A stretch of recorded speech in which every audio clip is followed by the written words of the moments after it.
Welcome to the PP Show, where the D-Gens come to have discussions. Here at the PP Show, everyone has a voice, no matter how long you've traded in the markets. We love all opinions at the PP Show, and we hope you do too.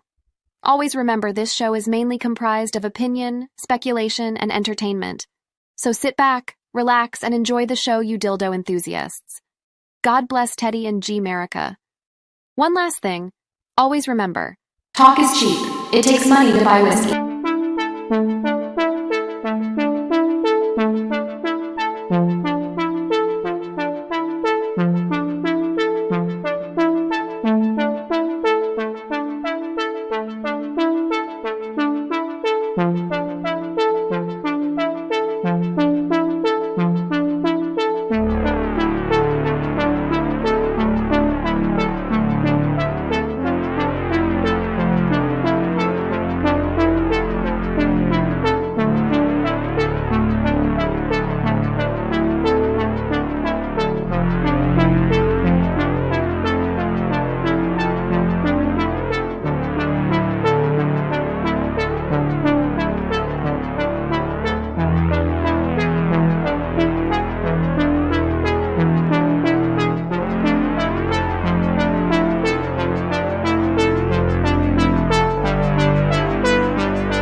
Fellas, how the fuck you doing, man? It's great to see you guys. Hope you guys have been well, man. Sorry I missed you last night. It was the nephew's 3rd birthday, man. A special time.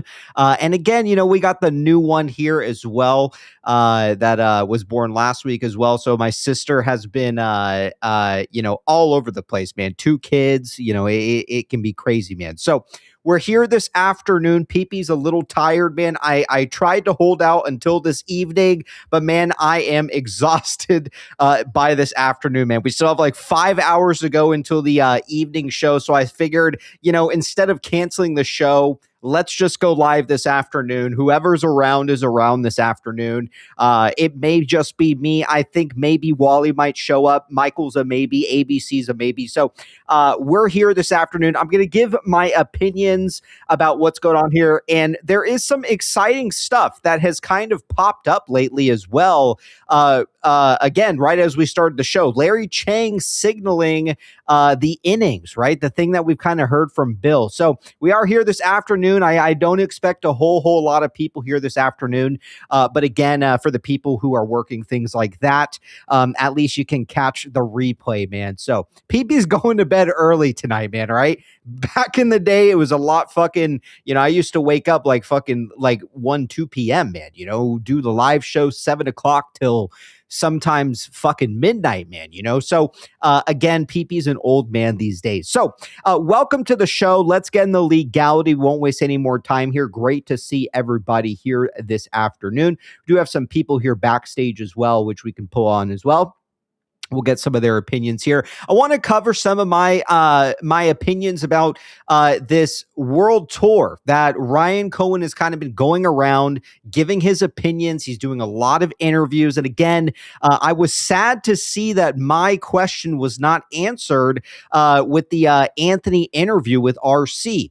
Was he given some kind of upfront kind of, statement? Look, I can't answer these certain things. Very possible, right? Obviously, Teddy is one of the things that Ryan Cohen is keeping very, very close to his heart. And he's keeping it secret, man, for a reason, right? So I do want to dive into that. Sal also posted some groundbreaking stuff with a date pertaining to eBay, their annual shareholder meeting, which is coming up on also June 17th, literally like a week after GameStop. So something is happening here behind the scenes, man. I mean, I got to say, I am excited. So let's get into the show. We won't waste any more time here. Sounds good. All right. Yeah, I'm just reading this backstage chat here. So we'll get in the legality. Won't waste any more time. We'll jump into the show. I'll give you guys my opinions. There is some good DD that I also want to read here as well. And we'll call it an afternoon. All right. So keep in mind, I am not a financial expert, nor am I a financial advisor. All right. So please seek the avenues to do so. You're not going to find it here. A lot of this is opinion. A lot of this is speculation. A whole bunch of it is entertainment, if you haven't guessed it already. We like getting together. We like talking about the stock, and that's really all there is to it, man. So keep that in mind. Keep in mind, any guests who come to the show, man, nobody here is a professional. So if you hear any opinions, speculation, TA, things like that, keep in mind, man, nobody here is a professional. We like getting together. We like talking about the stock, and that's really all there is to it, man. So let's go ahead and dive in here. Let me just see what this backstage message is saying here.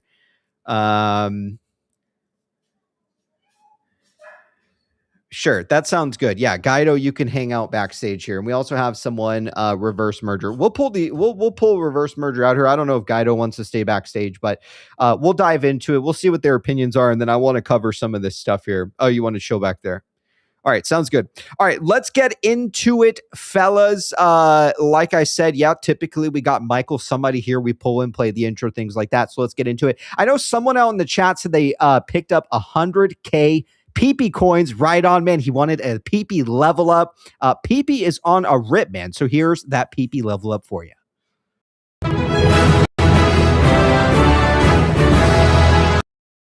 All right, let's dive into it. Let's not waste any more time here. We'll start with Sal, a fan favorite, man. He actually had some breaking news here. Hold on one second. It's actually a little bit different here. There we go. All right, let's take a look at what Sal has for us this afternoon. Hey, Let's see what's going on with Sal here. Hang on, give me just 1 second, fellas, and I want to read this. I have so many tabs opened up right now, so give me just a brief moment. Also, for the people out there messaging on X, yes, we can see all your messages here as well. For some reason, when I type in the chat, you guys can't see it. So shout out to the people watching on X as well. We got a lot of viewers here today. All right, so Sal actually has some breaking news. We don't have that new button yet, but we'll be working on getting that stated in here soon. All right, Sal says eBay just filed a DEFA 14A confirming their annual shareholder meeting is on June 17th, 2026. Will Ryan Cohen escalate the acquisition attempt before this date? It's highly likely he planned this into his timeline for his ambitious acquisition. I will say it is interesting timing, Sal. And again, you know, you have to wonder because the current annual shareholder meeting for GameStop is on 6/08. 6/08, obviously, I think I have heard that it is Roaring Kitty's birthday.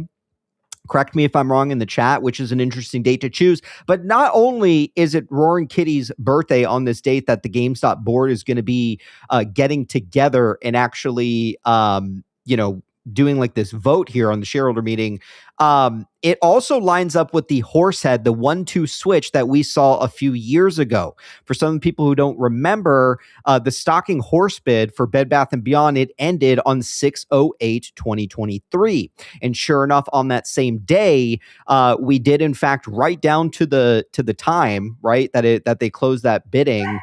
We saw GameStop post the horse head on 6/08. So the dates do kind of line up here, right? It does look kind of good. So I will say it is very interesting as well. Could there be a possibility that, you have a situation here where Ryan Cohen's going to move on this thing prior to this date? It's very possible. Look, and we'll analyze some of these interviews as well. But, the main thing is that there is something going on behind the scenes here, right? Ryan Cohen obviously wants to take over eBay. The board has basically rejected his offer. The board has made certain comments about Cohen, and Cohen in some of these interviews has also made certain comments about not only the company eBay, but also some of these board members, right? He said that these are a bunch of losers running the company. He said that eBay needs Ozempic, which I thought was hilarious.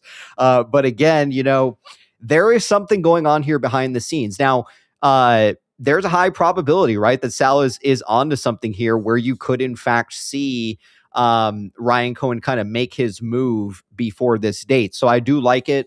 And Sal, if you would like to join the show, there's a link out there. Would love to have you if you have anything else to comment on this. Sal actually had some really good posts that I kind of want to take a look at as well. And then there's a couple areas of DD that I want to cover.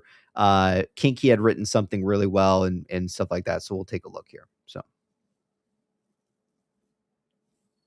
Maui says, always amazed at how you can take any info and create your own tinfoil. Doesn't need to make any sense. Well, that tinfoil is legitimately true. It is Roaring Kitty's birthday. And again, the stocking horse bid, I mean, you can't make this shit up. They're the ones who posted this shit, man. So it's not like I'm pulling this shit out of my ass at the end of the day. I'm just trying to track back and make the connections, man. I mean, they're there, right? The signals from Trump, the 117 and Halo. And actually, we're going to take a look at it too this afternoon. It turns out that Trump has bought eBay 4 times this year. Okay. And some of those buys were actually in March, the same month. Okay. That Ryan Cohen went and renewed some of these trademarks as well, which I think is very key. All right. So yes, I think that some of these dates do kind of correlate. And I think that there is, these are the kind of the signals that we should be picking up on. Right. And, call them signal signs, whatever you want. But even Roaring Kitty said the same thing, right? There are most certainly these like signs that are out here. So let me take a look because Sal had a couple good posts regarding some of these interviews here, but I I guess we can kind of start there, and I can give you guys my opinions on it. We can watch the entire interview if you want. It's like 30 minutes long. I'm sure most of you guys, including myself, have already kind of consumed a lot of this interview and kind of analyzed it. But if you guys want the full interview, we can look at it, or we can kind of hit the highlights here, which would probably be better. So just keep that in mind. All right.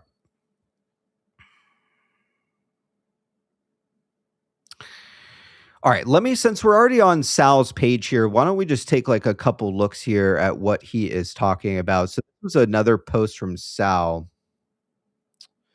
And it says, despite the eBay board stating their strengths and performance and rejecting GameStop's acquisition offer, the historic market cap says otherwise. While Amazon thrived post-pandemic, eBay dwindled in market cap and the board became lazy, complacent, and obese. Yes, I like it.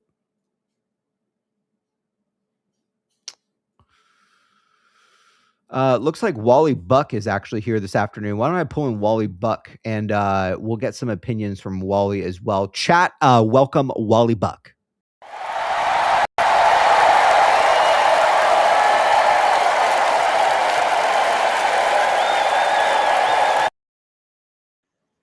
What's going on, Wally? Good to see you. I didn't think we'd see you this afternoon.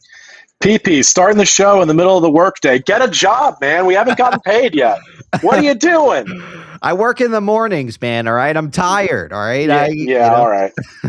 What's going on? Just happy to be here, man. Been a busy day at work. I stepped out a couple minutes early, saw the show was live, and happy to be here. Give me a 30-second rundown of what you covered so far, what I've missed, and I'll just sit back and chime in as things come up. But yeah, 5/13 was yesterday. It was a big day. It was an emotional day, I think, for me. I mean, maybe just personally for me, but there's a lot going on. Market's going crazy. GameStop going down. DK Butterfly seems to be rearing its beautiful little butterfly head. I'm here for it, but yeah, tell me what's up, and we'll just keep rolling through. Yeah, you haven't missed too much. I was actually about to look at, because Sal really did a beautiful job of hitting all the major points out of this interview that we were kind of covering. I just actually touched upon his new post here that he made, which I wasn't aware of this. I guess this just dropped, but eBay is doing their shareholder meeting on June 17th, 2026. This places it about 10 days after, roughly like 9 days after GME's one that's coming up. So, I mean, maybe we could see some kind of action. I mean, again, look, the board themselves, they want nothing to do with Ryan Cohen, from what I'm understanding, the back and forth, right? Even Cohen, he doesn't even want to work with these guys. He wants to just take over the company, fire all these assholes, and run it from his house at the end of the day, right? But, the thing is that now I think that from what some people are saying is that this could go two ways. He could bring it to the shareholders themselves, which they would have to vote on and kind of approve things. Or maybe some people have thrown out the idea that it could be an all cash type of deal, that they wouldn't be able to reject, right? And I don't know where this thing can go, right? With everybody out there, none of us are insiders. Nobody knows exactly where it's going to head, right? But again, I mean, what are your thoughts here? I mean, the timing can't be a coincidence, right? It happens to be like 10 days after GameStop's. I think my initial thoughts are, yeah, sure, PP. Keep telling everybody you're not an insider. Keep saying it. I know. I'm just screwing around. I wish I was. We all. I think the initial thoughts are, we're trying to put together a jigsaw puzzle without all the pieces, right? It's really hard to know. I think it's a really interesting thing to think about is, in an all cash deal, what could it look like if, eBay's bought with cash, and then that takes care of technically, that could buy out all of the institutions with cash and put the company in an interesting spot where it could be entirely privately owned. Mm-hmm.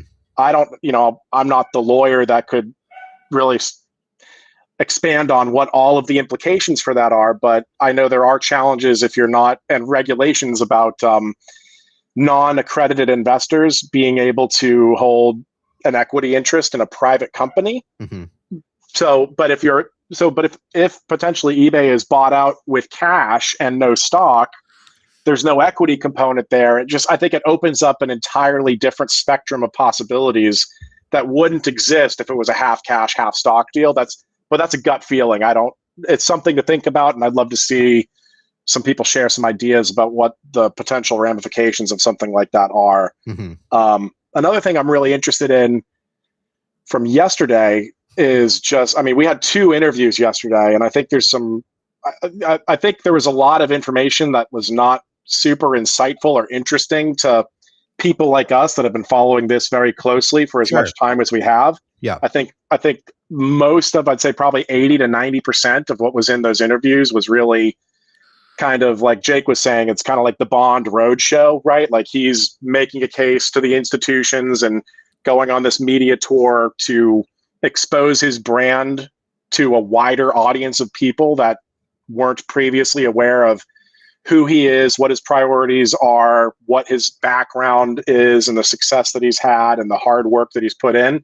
I think that's 80 to 90% of what can be gleaned from those interviews. But I think in a forum like this on the PP show, we can maybe spend a little bit of time talking about that 5 to 10% of those interviews that may have been a nod to us, but maybe that's something we talk about a little bit later. I don't want to disrupt your agenda. Yeah, no, absolutely. And again, to kind of add on to that, the fact that the Teddy question wasn't asked, the fact that Sal's question wasn't asked about Bed Bath & Beyond, the fact that Kinky's question wasn't asked about the Larry Chang connection, all this stuff. I mean, these are all things that, in my opinion, are very, very important questions, especially the Teddy stuff, right? I mean, you're talking about something that was filed.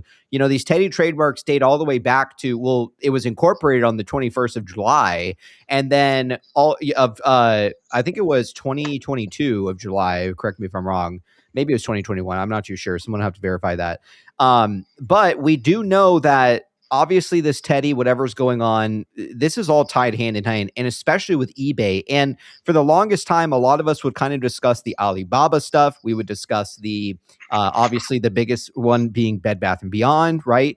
In this shell and the Knowles, and how they're going to kind of utilize these Knowles for this giant conglomerate company that they're building. But the major thing is that I think eBay was one of the random items, right? Random companies that none of us could foresee. Now, I did chat with Michael a little bit outside of the show. Michael thought it was funny that, look, if you go back, and I don't exactly know which PP show episodes they were, but Michael compared this to some kind of like eBay blockchain thing, is what he would say when it came to Teddy. So I found that to be very interesting as well. Some of his comments that he has made kind of over the years with that. But none of us could foresee eBay.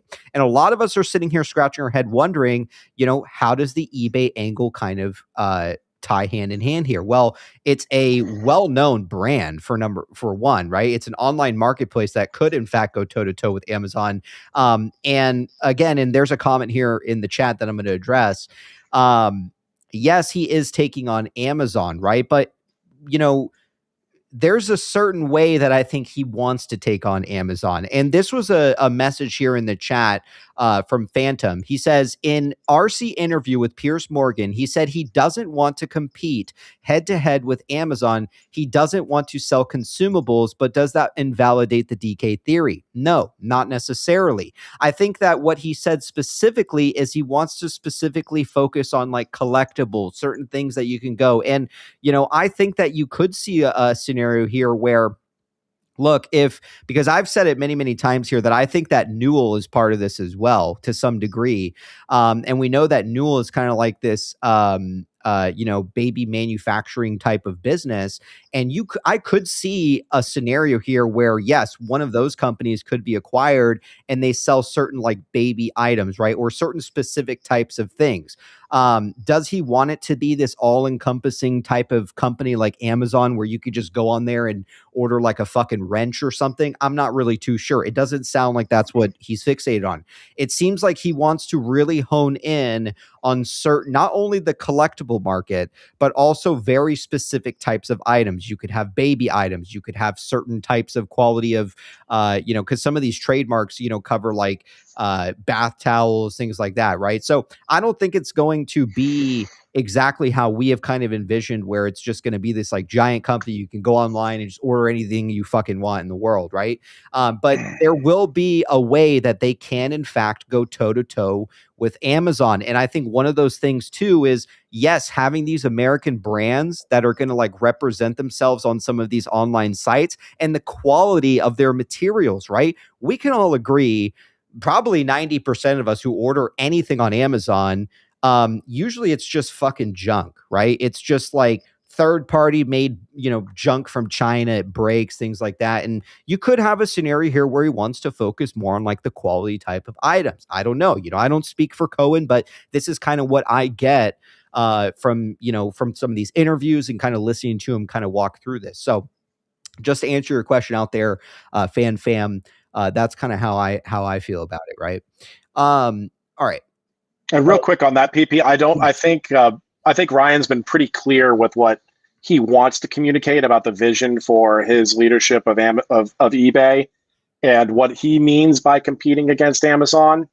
And basically what he said is, hey, look, we want to focus on collectibles. We want to focus on that circular economy. Yes. And how he's referred to Amazon specifically, he says, I don't want to compete against Amazon in those specific areas. I think he said things like buying a phone charger. I think he used a term which I was not familiar with because I'm not an e-commerce person.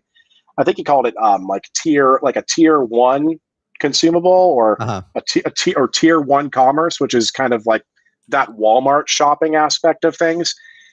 And but I do see a huge opportunity, and I don't expect for him to go public with this yet. I think it's something that's, after we get eBay, something that's potentially months, quarters, and maybe even years down the line, right? Which would be sort of using eBay as a platform to bring a company like Newell's products to market. And it could be Newell, it could be some other things, but the opportunity that I see, and we've talked about here on the show before, is we know that tariffs exist. It's now more expensive than it's ever been to import inexpensive, what used to be cheap and inexpensive.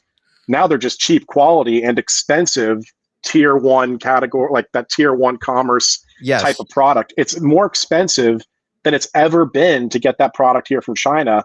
Yes. And that opens up an opportunity for products to be manufactured here in America by American companies, by reputable brands, and to provide the consumer with a better customer experience than they're able to get today from either Amazon or eBay, because Amazon's commoditized and eBay is just, I haven't bought anything on eBay in years. And, I used to sell on the platform a little bit and stopped because it sucked. It sucked and I wasn't making money. And why keep going, right? Why keep banging your head against a brick wall for no reason?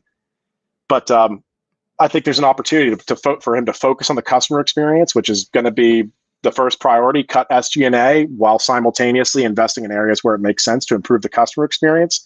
And then for those customers that are having a good experience, give them access to great products from brands that they know and trust. And instead of seeing commercials for whatever the brand is and whatever the product category is, live commerce of products by a brand and what's being advertised in the live commerce, almost like a QVC style infomercial on a live stream, is this is manufactured in Detroit. This is manufactured in Louisiana. This is manufactured in upstate New York.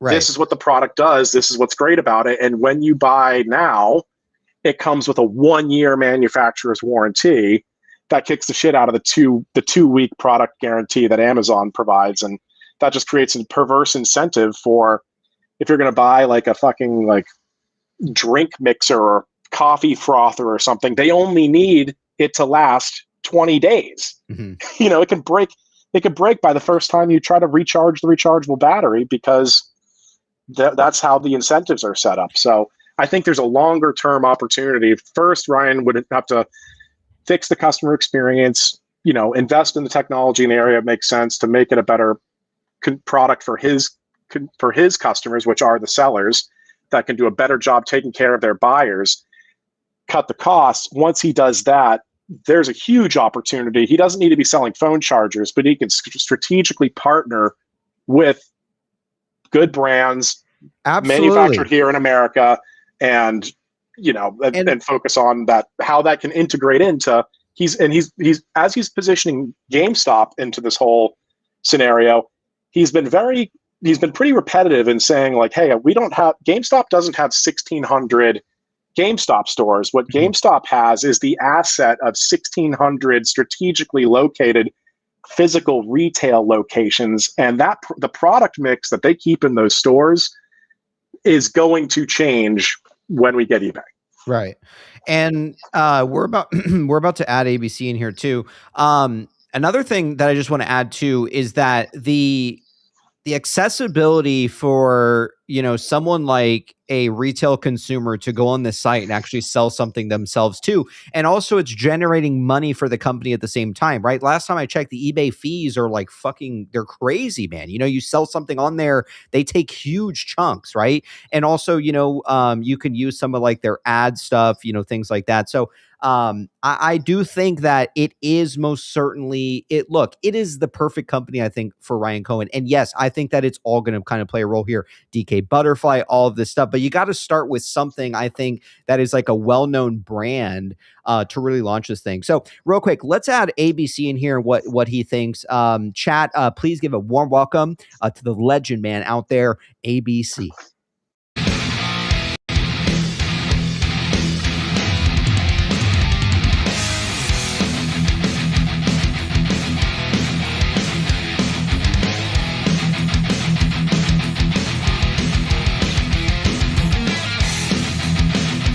Welcome to the PP Show.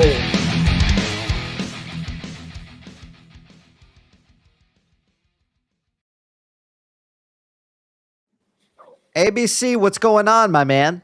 Good. Can you hear me? Yeah, we can hear you. Awesome. Hey, guys. Hey, Wally, PB. Good to see you guys. You Surprise too. stream, PB. Yeah, just kind of hopping on here. We were going to do an evening show here, but PP's beat, man. I think I'm getting it. To be honest with you, I'm going to get into bed at 7:00 tonight, and I'm going to be out, man. So I didn't want to cancel another show here. Look, we got to keep the momentum going. There's a lot of stuff to consume here. And, I figured what's best is, obviously the afternoon show. Not everybody can tune into it. I get that. But, at least people out there will have the recap. So, ABC, good to see you here this afternoon. What are your thoughts on some of the stuff we've been discussing here? I mean, because again, Ryan Cohen did in fact say, some people out there have this skewed idea of what he means by he's taking on Amazon, but it makes sense that he's going to focus more on like quality or specific types of items. One of the companies that, we've discussed over the years now, obviously being Newell, right? Like their baby category, things like that. I mean, where do you kind of stand, and not just Newell as a whole, but kind of, what you've taken in from some of this, analyzing of Ryan Cohen's interviews? I mean, a great question. I personally think it's going to be absolutely enormous. I've always kind of been of the firm belief that you are going to see a competitor to Amazon, maybe not direct at first, but you're going to see all these different verticals from, synergistic partners and companies, as Wally said, big brands coming back. Yes. Personally for me, I sent you a link about a post I wrote a couple days ago. And for me, this is massive. This is really a complete architecture being built in the front end and the back end. Relational synergies with distribution, lots of big brand names involved. Now, it may take time for that, obviously, to integrate over time. Sure. But I can't see Ryan launching a marketplace, so to speak, and not have a lot of the verticals filled. Because what will happen is the consumer will arrive at the website and they'll just kind of create a preconceived notion that, oh, shoot, there's only video games and pet food here, or whatever he's got. I personally think you're going to see a launch come the fall with almost every product category involved. I think there's quite a few more companies involved that will surprise a lot of us. But again, that's just the way I'm approaching it. I look at the fundamentals of a marketplace like that, and I cannot see it being very limited. I think, perhaps he's being a little bit bashful or shy about how big he's going to build something. Ryan doesn't think small. Yeah. He thinks about dramatic difference, creating a competitive edge. And not that kuretsus are legal in the United States, but I do believe the architecture that they're building through different holding companies, you are going to see a lot of home furnishings, pet food, video games, collectibles. Collectibles is a really interesting one because it's one of the fastest growing segments on planet Earth right now.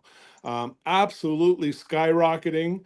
It kind of started in COVID, and it has not slowed down at all. About the eBay deal, you got to think about how PSA is literally integrated within eBay already. Literally a couple years ago, PSA bought eBay's entire vault system.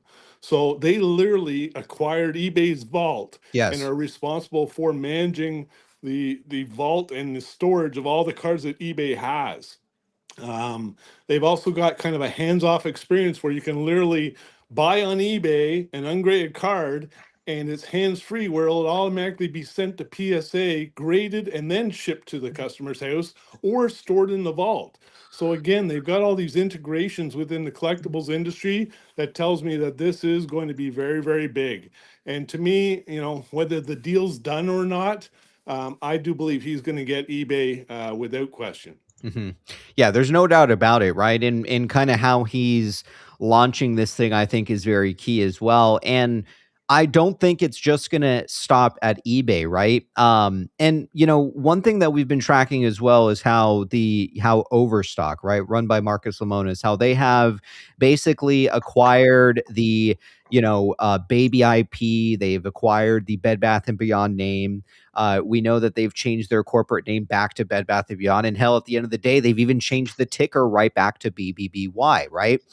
I don't find it to be a coincidence at all whatsoever that not only did these two separate companies operating on their own, okay, happen to just file these warrants one day apart. First, GameStop did it. 24 hours go by. All of a sudden, guess what? Marcus Lemonis wants to get in on the warrant deal too. His is at 15 or 15.50, and we know that GameStop's is at about $32, right? And I don't find it to be a coincidence that they end quite literally right on the same day. I mean, Bed Bath and Beyond's could have been on in September or even October or even, even November or December, right? But they're falling right on the exact same days. Not only that, I think it was actually yesterday.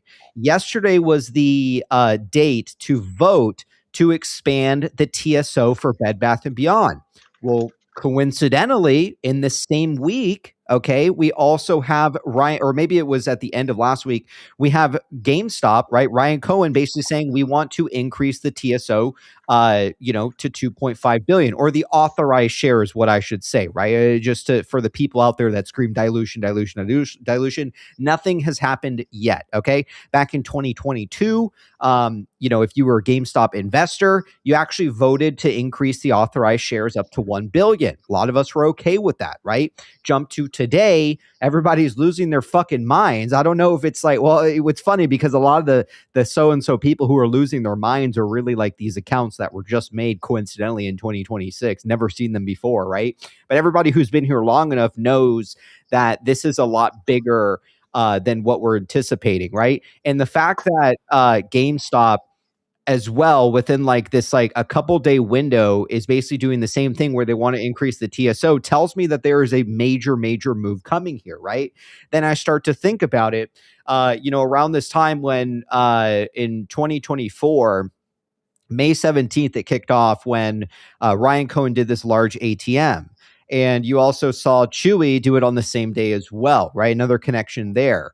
A week goes by, all of a sudden you see other companies start to do it. IEP, you see Bed Bath start to, IEP did something regarding the bonds, not necessarily an ATM, but Newell specifically, which I thought was incredibly odd, they did a 2.5 billion ATM, right? I think it was at the time like 3 or 4 times their market cap. It was something that we've never seen before when it comes to Newell. Yeah. Well, if I can interject about the Sure, Newell, please. Yeah. obviously they have literally dozens and dozens, if not 100 or more, well-known brands out there, from Sharpie to Coleman and everything. And what really made me kind of peak up, BB, is you can probably remember about 3.5 years ago, probably in the month of February or March, before we even hit bankruptcy, Newell was doing their earnings call, and not only in one of their earnings call did they mention Bed Bath, but they mentioned that they only had 2% of their business. And if you go look up the Hampton-Scott Radio Act, the threshold for a merger and acquisition is actually no more than 2%. And so the second earnings that they had, the CEO stood up and said, oh, by the way, we only have 2% of our business is done with Bed Bath. So I found it very weird that a CEO would just stand up in an earnings call and mention that. And that's what kind of got me and many others looking into Newell at that time, which is over 3.5 years ago. And then you mentioned the ATM offering, which is obviously huge itself. And so to me, Newell would be a perfect fit within an Amazon competitor as such, just because of all the product verticals that they can fill, add in all those brand names. And I'm sure you've heard about how Carl and Brett were actually on the board working with Newell for many years, actually 6-7 years, called Project Phoenix. Yes. And so to me, that's kind of an indication of, something bigger's coming for Newell as well. And that's why I truly believe that you are going to see companies like Newell, Chewy, GameStop, eBay, obviously holding a lot of the architecture. But the coolest thing about eBay is that they have 153 million active customers monthly. That is not only what's going to help Ryan propagate and hit the market hard, is that all these customers are already there. And then add in the omni-channel aspect. Again, I sent you that link if you want to pull it up. To me, it's really kind of what I believe the entire thesis is. And to me, it's quite large indeed. Yeah. Well said. And I actually just realized that you're wearing a turtleneck. So right on, man. Right, a turtleneck signal from ABC. Right on. Love it, man. We have a comment here in the chat. So it actually turns out that today is the 2026 Bed Bath & Beyond annual shareholder meeting as well. Okay, May 14th. So that also is a very interesting kind of date. And again, keep in mind how kind of fast everything is happening behind the scenes. Everybody is fixated a lot on Cohen, right? Even people who are just like very, very invested into GameStop, like all they want to hear is GameStop, GameStop, GameStop. But there's a lot of stuff that is coming also for GameStop investors that are outside of the stock. And I think that it is what Cohen is planning here, the acquisitions, the companies that he's putting under this kind of umbrella. So why don't we take a look at some of these posts here, if we can. I know that Sal had a couple posts that I just want to cover on. And one of these was that he's posing the question that is Ryan Cohen going to use legal firm Olshan and Wolosky or White and Case for their proxy letter to eBay? My theory is that Olshan may have material non-public information related to the former Bed Bath & Beyond estate and Ryan Cohen. So he switched to GME. So he switched GME to White and Case and only uses Olshan for Teddy Holdings related activity, which I like the idea. Sal could be onto something here. Maybe there is, in fact, something here. And also I had made a comment saying, isn't that the same firm that Pulte uses as well, right? That kind of like ties in this whole Pulte connection too. And actually that was the first time that we've actually seen Pulte come back and interact with the community. He actually posted under Sal's posts saying that he's great in regard to Ryan Cohen. And also Ryan Cohen said that, Pulte is a good man, which I thought was very interesting, right? Some people said, the way he reacted, things like that kind of shows that, there's something here, right, regarding that. And I think that they're very big words to use, especially when you take into effect everything that Bill Pulte has kind of done over the years through the community, right? But I will say it is a very interesting kind of angle here when it comes to White and Case. We know that White and Case firm, right on the top of their building, they have like a whole butterfly mural, right?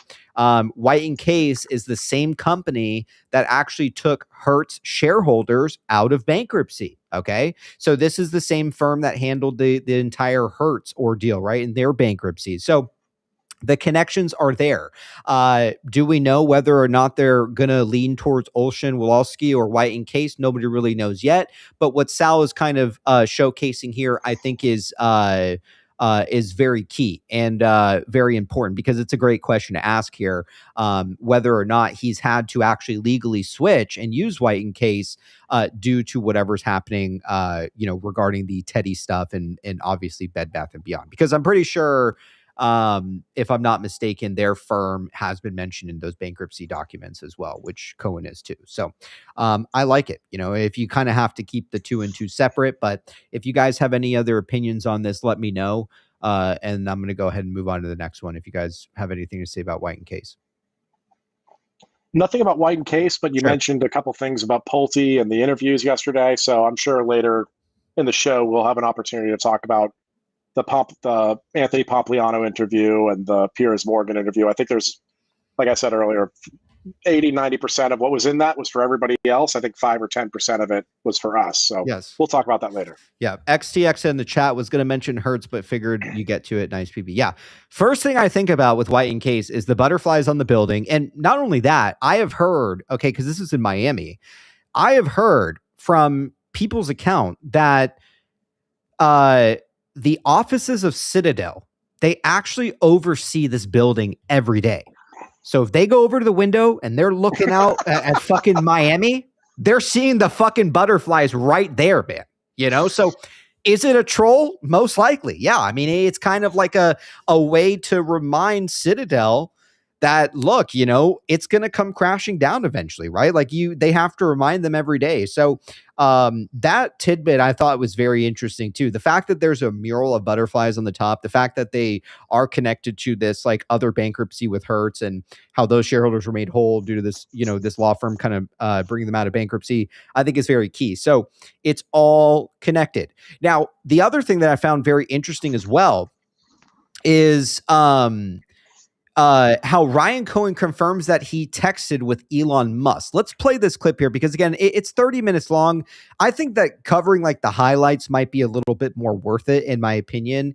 There's a lot of stuff that we already kind of assume, or, you can get like a better understanding, but most of these guys have hit like the highlights really well. Sal's done an excellent job doing that. But sure, Wally, would you want to say anything? I was just going to say, I think, the whole interview for Piers Morgan, and honestly, the Piers Morgan interview has been my favorite of the 4 or 5 interviews that he's done so far. And the last 3 to 5 minutes of the interview, I think, was very, very interesting and warrants some discussion. I'd love to talk about it. And if anything, I can get on YouTube right now and find that last section. Maybe we play 3 or 5 minutes, totally up to you, PP. But the whole 20, I think the first 15, 17 minutes is kind of for everybody else, but Piers comes in at the very end, and this is crazy. The three closing subjects Piers has for Ryan Cohen was Bed Bath & Beyond, Elon Musk, and Donald Trump. And aren't we the insane people that have been saying for years that Elon might be involved? It's the X Everything app, and Donald Trump might be behind the scenes. It's like we've been the crazy people, and here we have Piers Morgan bringing those subjects up in that order. Let's talk about it. Yeah, no, well said. I'll play this clip here and we can take a look at that. And also XTX out in the chat says White and Case represented parties in the FTX case as well, which I thought was interesting too. Yeah. All right, let's go ahead and see what this has to say regarding the Elon Musk stuff. So it says here, Ryan Cohen confirms he messaged with Elon Musk, but has no personal relationship. Let's take a look. Sounding a little bit like Elon Musk. Would you take that as a compliment? I mean, Elon has made history multiple times. So, he's one of the greatest entrepreneurs of our time. Do you know him? Did you speak to him? We've messaged, but we don't have a personal relationship. And what about Jeff Bezos? Sounding a little... Okay. right off the bat, and I had even called this out, and some people have said, oh, PP, you're mixing it up and, you're misleading people. He doesn't talk to, Elon Musk. Okay, sure. Okay, people forget Elon Musk posted the waterfall literally last week, but sure, go ahead. Here's the deal. You don't necessarily have to have a personal relationship when it comes to some kind of inner workings of how Elon Musk kind of plays a role here or whatever it may be, right?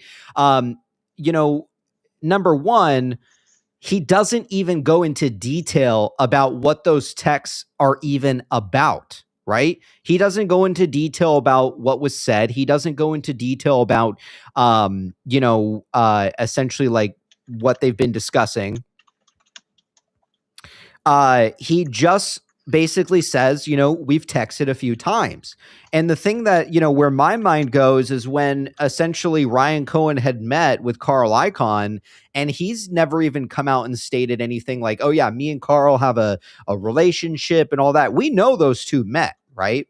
So the biggest question is, what did these two discuss? We don't know what Ryan Cohen discussed with Elon Musk. We don't know what Ryan Cohen discussed with Carl Icahn, but we know that now this ties these individuals together, right, to some extent here. And there have been many people, I think it was even Citizen, who had kind of really come out forward when there was zero kind of evidence at the time, really much of at all, of there being Elon Musk, being involved in this thing. But now you jump to today, years later, and Citizen was one of the people out there who was very, very early in his thesis, even on stuff when it comes to Trump as well. So I do think that, at the end of the day, there could in fact be some kind of correlation here as to why Elon Musk is being brought up. And I do want to say, look, I'm not like a huge fan of Piers Morgan at all. I don't really watch the guy. But he is actually asking like the fucking like head on, like proper questions here that people want answered, right? I was surprised to see that not only did he mention Elon Musk, he also talks about, prior Bed Bath and Beyond. So these are like solid questions in my opinion. And I don't know if, Piers Morgan was sent something where like, don't ask me about this or that, but it seems like this was kind of like a free-for-all type of interview where questions were just kind of asked. You can see sometimes Ryan Cohen caught off guard. Maybe he wasn't prepared for some of these questions. But if you look at like the Anthony interview, it's just like, very, I can't describe it. Like it seems like scripted. Like it's very scripted to the flow of only talking about eBay when there's all these unanswered questions out there. So again, I'm not a huge fan when it comes to Piers Morgan, but hats off to like the actual real questions that were asked here, right? These are like the important stuff that people want to know. And now, right, if this question was not asked, we would not know that there was in fact any kind of communication between RC and Elon, but now there is that confirmation here. So anything that you guys would like to add, please? I could jump in. Sure. Sorry, Wally, go ahead. No, I was gonna say go ahead, ABC, and PP, peep the chat. Yes. I think definitely Elon is involved in the bigger picture of things. I think Elon is building a super app.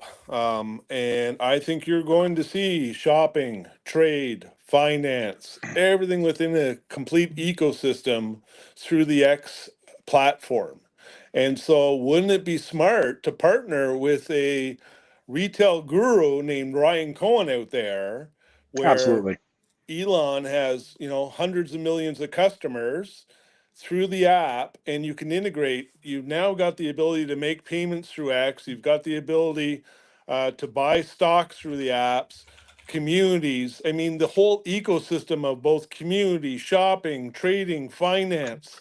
I think it's going to be something glorious. And that's why I do believe that, there's something more to this than just GME acquiring eBay. I think you're looking at a complete ecosystem, both front and back. Mm-hmm, mm-hmm.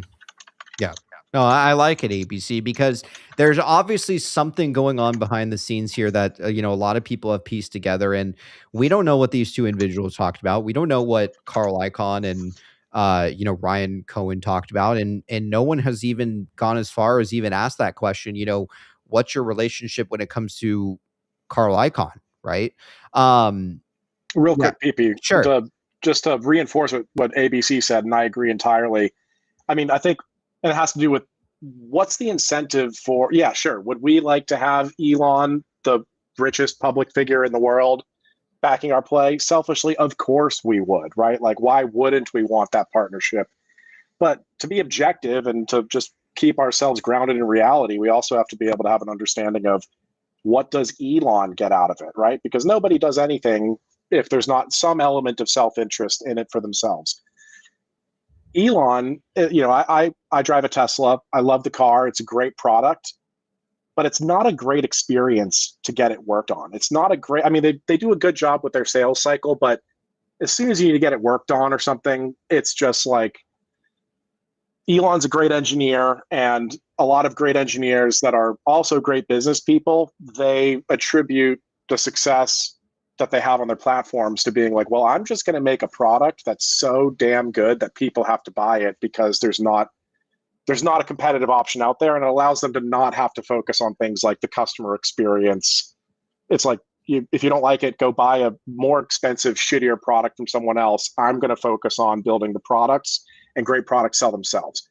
It's a valid mindset. A lot of brilliant engineers have had that mindset over the years, but it's also, it only scales to a certain extent. And when you're talking about X being the everything app, scale becomes a very important consideration if you're trying to own and manage the everything app. And in order to do everything well, that requires a very high level of delegation to people that shine in areas where you do not. And that's what Ryan Cohen brings to the table. If X is going to be the everything app, it's going to have financial services integrated into it, and also shopping and e-commerce integrated into it. Anyone that's ever had to go get their Tesla worked on at a Tesla dealership will tell you that it's not a great experience. So being able to delegate from Elon Musk, who's got dozens of plates spinning, he's got XAI, he's got SpaceX, he's trying to build humanoid robots now at Tesla, which is going to be an increasing focus over cars. He does not want to specialize himself and oversee the responsibility of focusing on having a good customer service experience when you buy a piece, an article of Ryan Cohen's underwear for $17,000 on the Everything app. When you buy a collectible, when you buy a consumer good, that's a huge opportunity for someone like Elon Musk, if he wants to have e-commerce at scale integrated onto his platform. That's where Ryan Cohen comes in, adds the value, and is unique in having the core competency of competing and winning at scale in e-commerce. So I just wanted to sort of add that on to what ABC said. Like, the obvious question is, well, obviously there's an incentive for us if Elon were to be our partner, but it's also important to consider there's a real incentive for Elon if he were to partner with us. Mm-hmm. Mm-hmm. I mean, I like it. You had posted something in the backstage here about the timestamp for Elon mentioned Bed Bath Q and Trump. Should we just go ahead and play that on the show? If that's something you want to do, I think we can maybe watch. So I posted the last 5 minutes or so of the Piers Morgan interview, which I thought was the most interesting part of that interview. And it's my favorite interview that I've listened to so far. I think it would be grounds for a good discussion. You want to pull that up. Yeah. In between, you've probably seen it all yourself. You probably Google yourself, like all good public figures. But for viewers who are not familiar with your story, you founded an e-commerce pet food company called Chewy, and it did fantastically well. You sold it for $3.35 billion in 2017. Conversely, you had a 10% stake in Bed Bath & Beyond in March 2022. You called for changes at the company, as you are doing now with eBay. You sent shares up as much as 70%. 5 months later, you disclosed you'd sold your stake and the shares spiraled. So people look at the first one and think, genius. Second one, think, sharp operator. Can we really trust him? What would you say to people that have that view of you? I've done two things. I built and was the CEO of Chewy, and I'm the CEO of GameStop. So those were the companies where I was involved personally building and running those companies. In terms of other stuff and investments in Bed Bath, I wasn't running that business. That was again a professional management team that remarkably ran a business that was a great business into the ground very, very, very quickly. And it's remarkable what they did. Not in a good way, but they ran the business to the ground and they were buying back stock while losing hundreds of millions of dollars. So, but I wasn't running that business. There are lots of top business people. Yeah, please go ahead. First off, did anybody see Ryan Cohen's shit-eating grin? Like he could not contain himself when he was making comments about the Bed Bath & Beyond board. Mm-hmm. Like he's looking to answer the question and almost like it feels like he was trying to contain some excitement and maybe lost his composure for a second. I'm not a body reading expert. Yeah, all those late night PP shows is coming back into his head where I'm banging on walls and he's probably seeing flashes of PP and how he's how nutty this entire thing has been. But no, yeah, I agree. Please carry on. I think that it is key kind of how he reacted there. So not just that, but also let's not have this just go by the wayside that this is the first time since 2022 that Ryan Cohen that we've heard Ryan Cohen say or he's written down anything related to Bed Bath & Beyond. Yeah. Right? Like he wrote the letter, he bought the position, he sold the stock, and he hasn't made a comment since. In the bankruptcy dockets, we learned that his engagement continued, after mainstream media told us that Ryan Cohen had pumped and dumped and dropped it on our heads and walked away and is no longer interested. We learned that he had made a $6 billion cash and credit bid for the company that the board declined as they were driving it into bankruptcy. And we have every reason to believe that even after he was declined, he was denied that bid, that he either worked through 6th Street, HBC, or both to be at an arm's length and continue his relentless pursuit of Bed Bath & Beyond. And we'll see how all that works out over the coming days, weeks, and months. But let's not lose sight of the fact this is the first time he's mentioned Bed Bath & Beyond in close to 4 years. And why is that? Well, first off, the question is, why hasn't he said anything or acknowledged anything about Bed Bath & Beyond in 4 years? Could it have anything to do with the fact that there's been active litigation that he's been party to? I feel like it's possible. Yeah. I mean, we know he was listed as being a creditor for some stores in California, I think something in Texas. We know there was the 16B lawsuit that was initially dropped, and then something similar came up where they were suing for basically the same thing through a different way. And we know that there was a court case here, like in the past month or so, where it seemed like a pretty conclusive event in court where both Ryan Cohen and the plan man had to both provide expert testimonials and have their subject matter experts come to court. And we didn't, apparently the outcome of that has been redacted because we haven't seen anything about that, but I believe that was April 26th or April 28th. So my point is that when there is active litigation, and if you're involved in a lawsuit against someone for something, you open yourself up to tremendous risk if you provide any public comment about anything having to do with the lawsuit while it's underway. So the fact that he's asked this, and I don't think Piers Morgan is just freestyling here. I don't think he's just randomly making up questions. I mean, love him or hate him, he's a seasoned professional. He's been doing this forever. And in interviews like this, they are going to run the questions by who's being interviewed to make sure that they feel comfortable about it.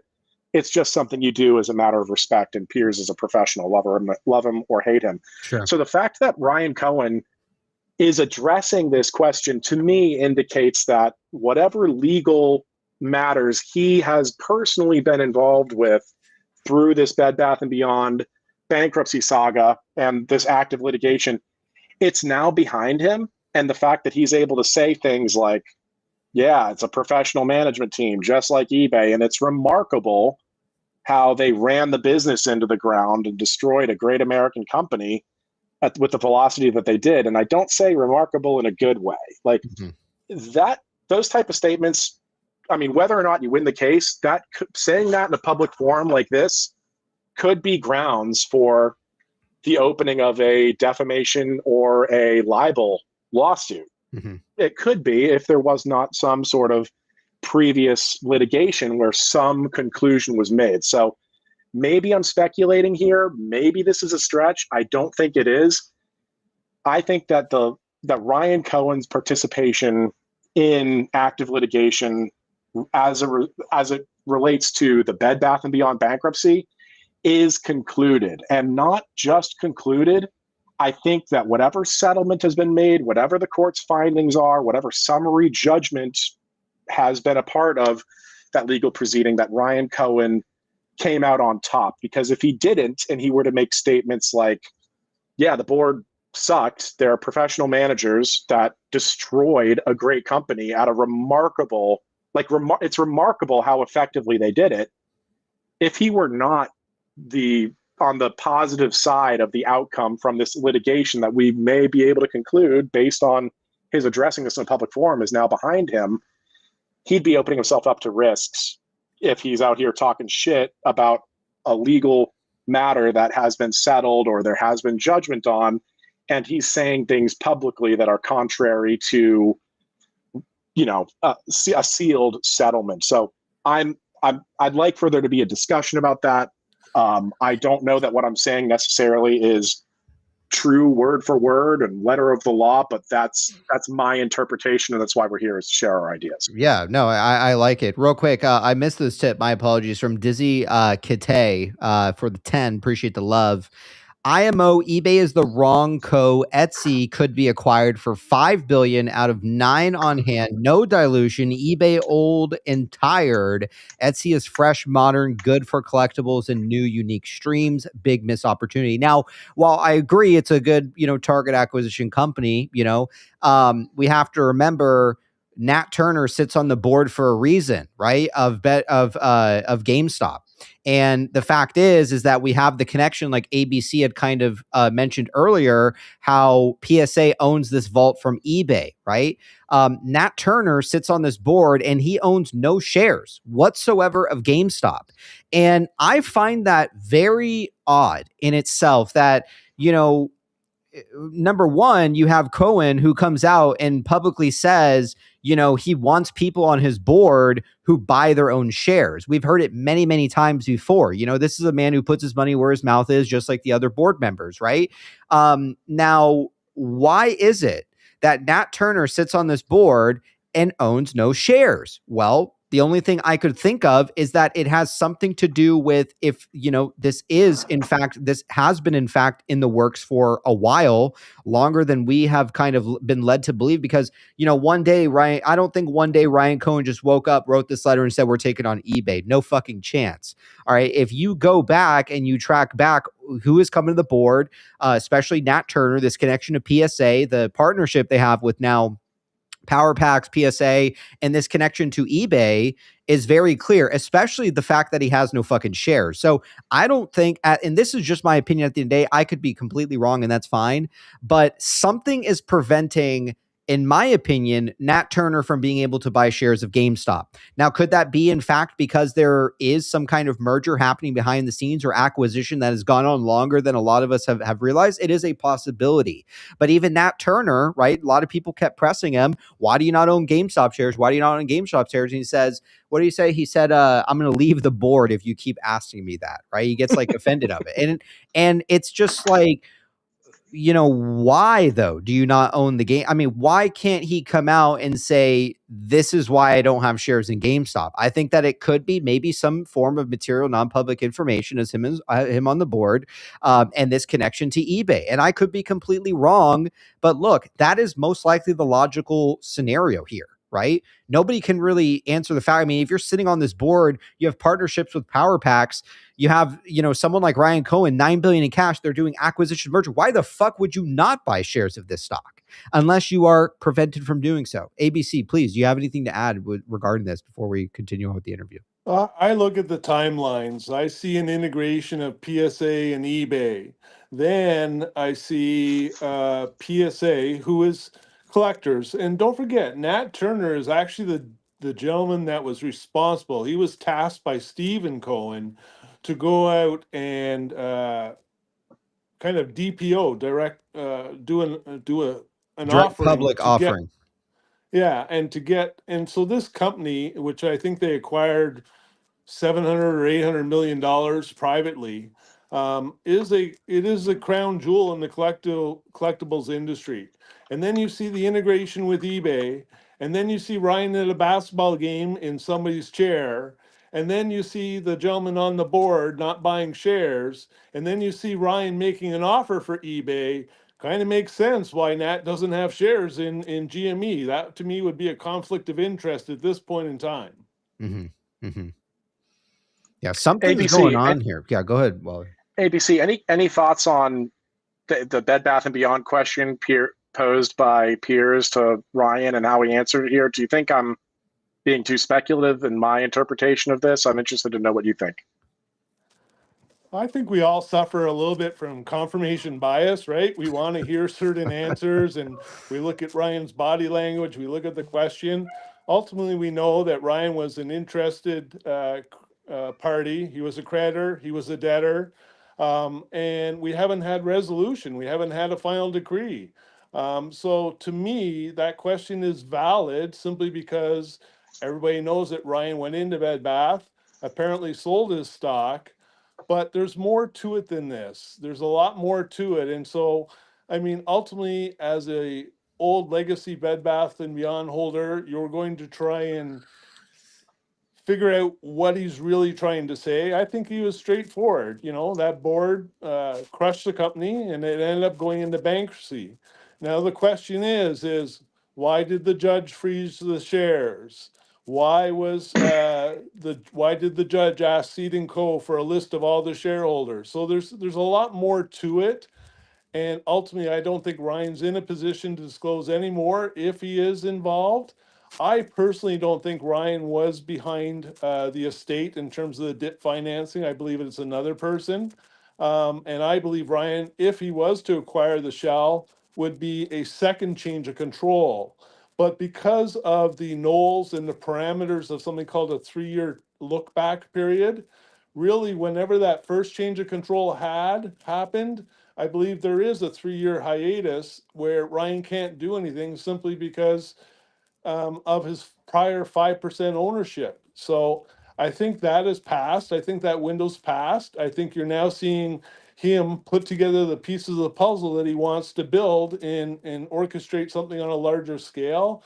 As to how Bed Bath fits in, my thesis is if you look at the Knowles, there's several conditions that allow the Knowles to continue through preservation. And one of them is there must be a continuation of business. And if you look up the definition of continuation of business, it basically says that, IP, mailing lists, customer data, they had online store before, they had brick and mortar stores.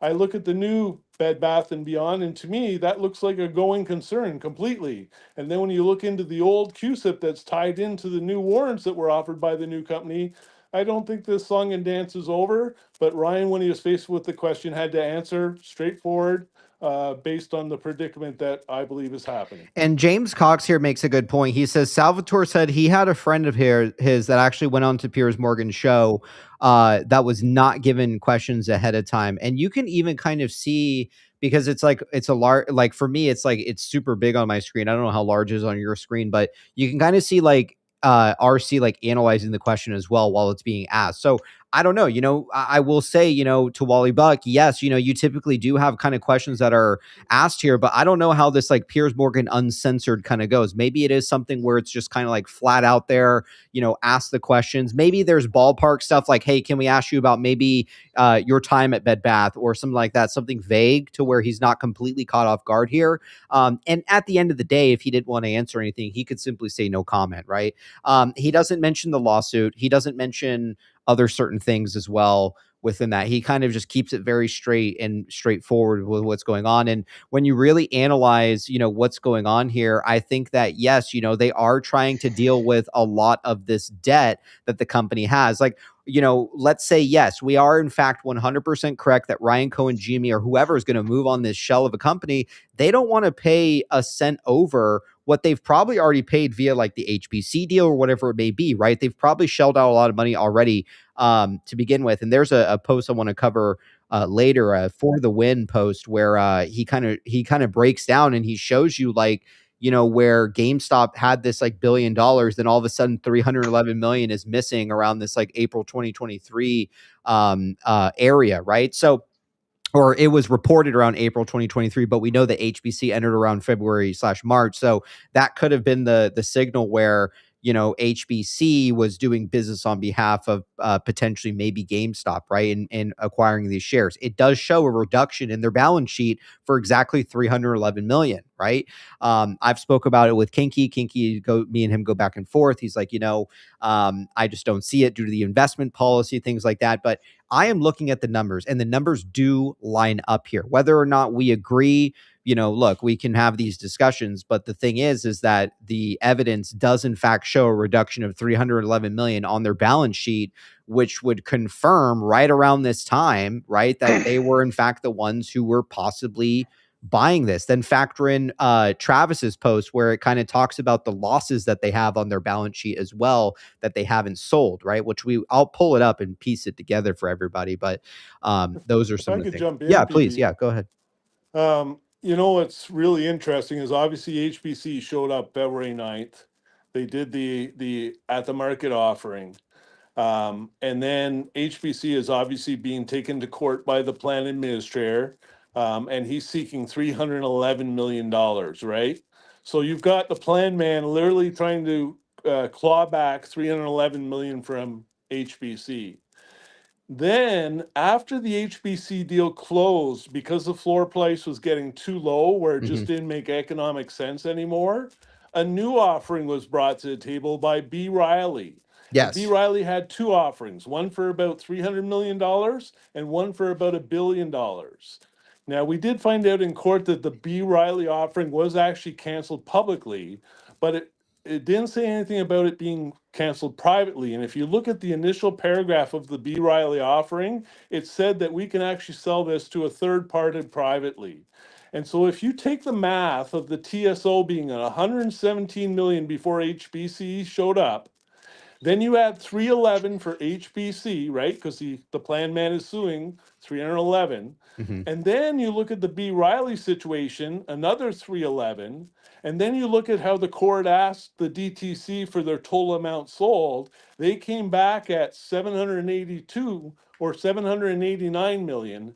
The difference is actually 43 million shares oversold by the DTC plus 311 equals the exact TSO. Yep. So if those two offerings were sold privately, there was never a death spiral. They were actually never hit the market. They were sold privately. But then when you go into the GME filings, right around the April time when the B. Riley offering was happening, what's amazing is that GME in that time period literally said, we have purchased marketable securities, but we have not been able to see a return on those marketable securities as of yet. Yeah, let me pull that up with the thing that you're talking about. If you try and piece things together, what if GME did hold the $311 million worth of old Bed Bath stock? They haven't seen a return yet. And if those shares are returned somehow, or there's a payout of some sort, you're literally looking at GME having 311 million shares. And if you look at the stock price back then, it was about $1. you could see a windfall for GameStop just through their investment committee, which would give them more than enough cash to pay for eBay in itself. And this is the thing that you're talking about too. And I just reposted the For the Win thing. I'm about to show it here on the stream, but it says here the company is required to recognize losses in a particular security for financial statement purposes, even though the company has not actually sold the security. Okay. Under accounting rules, changes in the unrealized gains and losses on a certain of our securities are included in the company's reported net income loss, even though the company has not actually realized any gain or loss by selling such securities. Accordingly, changes in the market prices of such securities can have significant impact on the company's reported results for a particular period, is what they're saying. Even though those changes do not bear on the performance of the company's operating business. Now, this is another post that I want to share here, real quick from For the Win.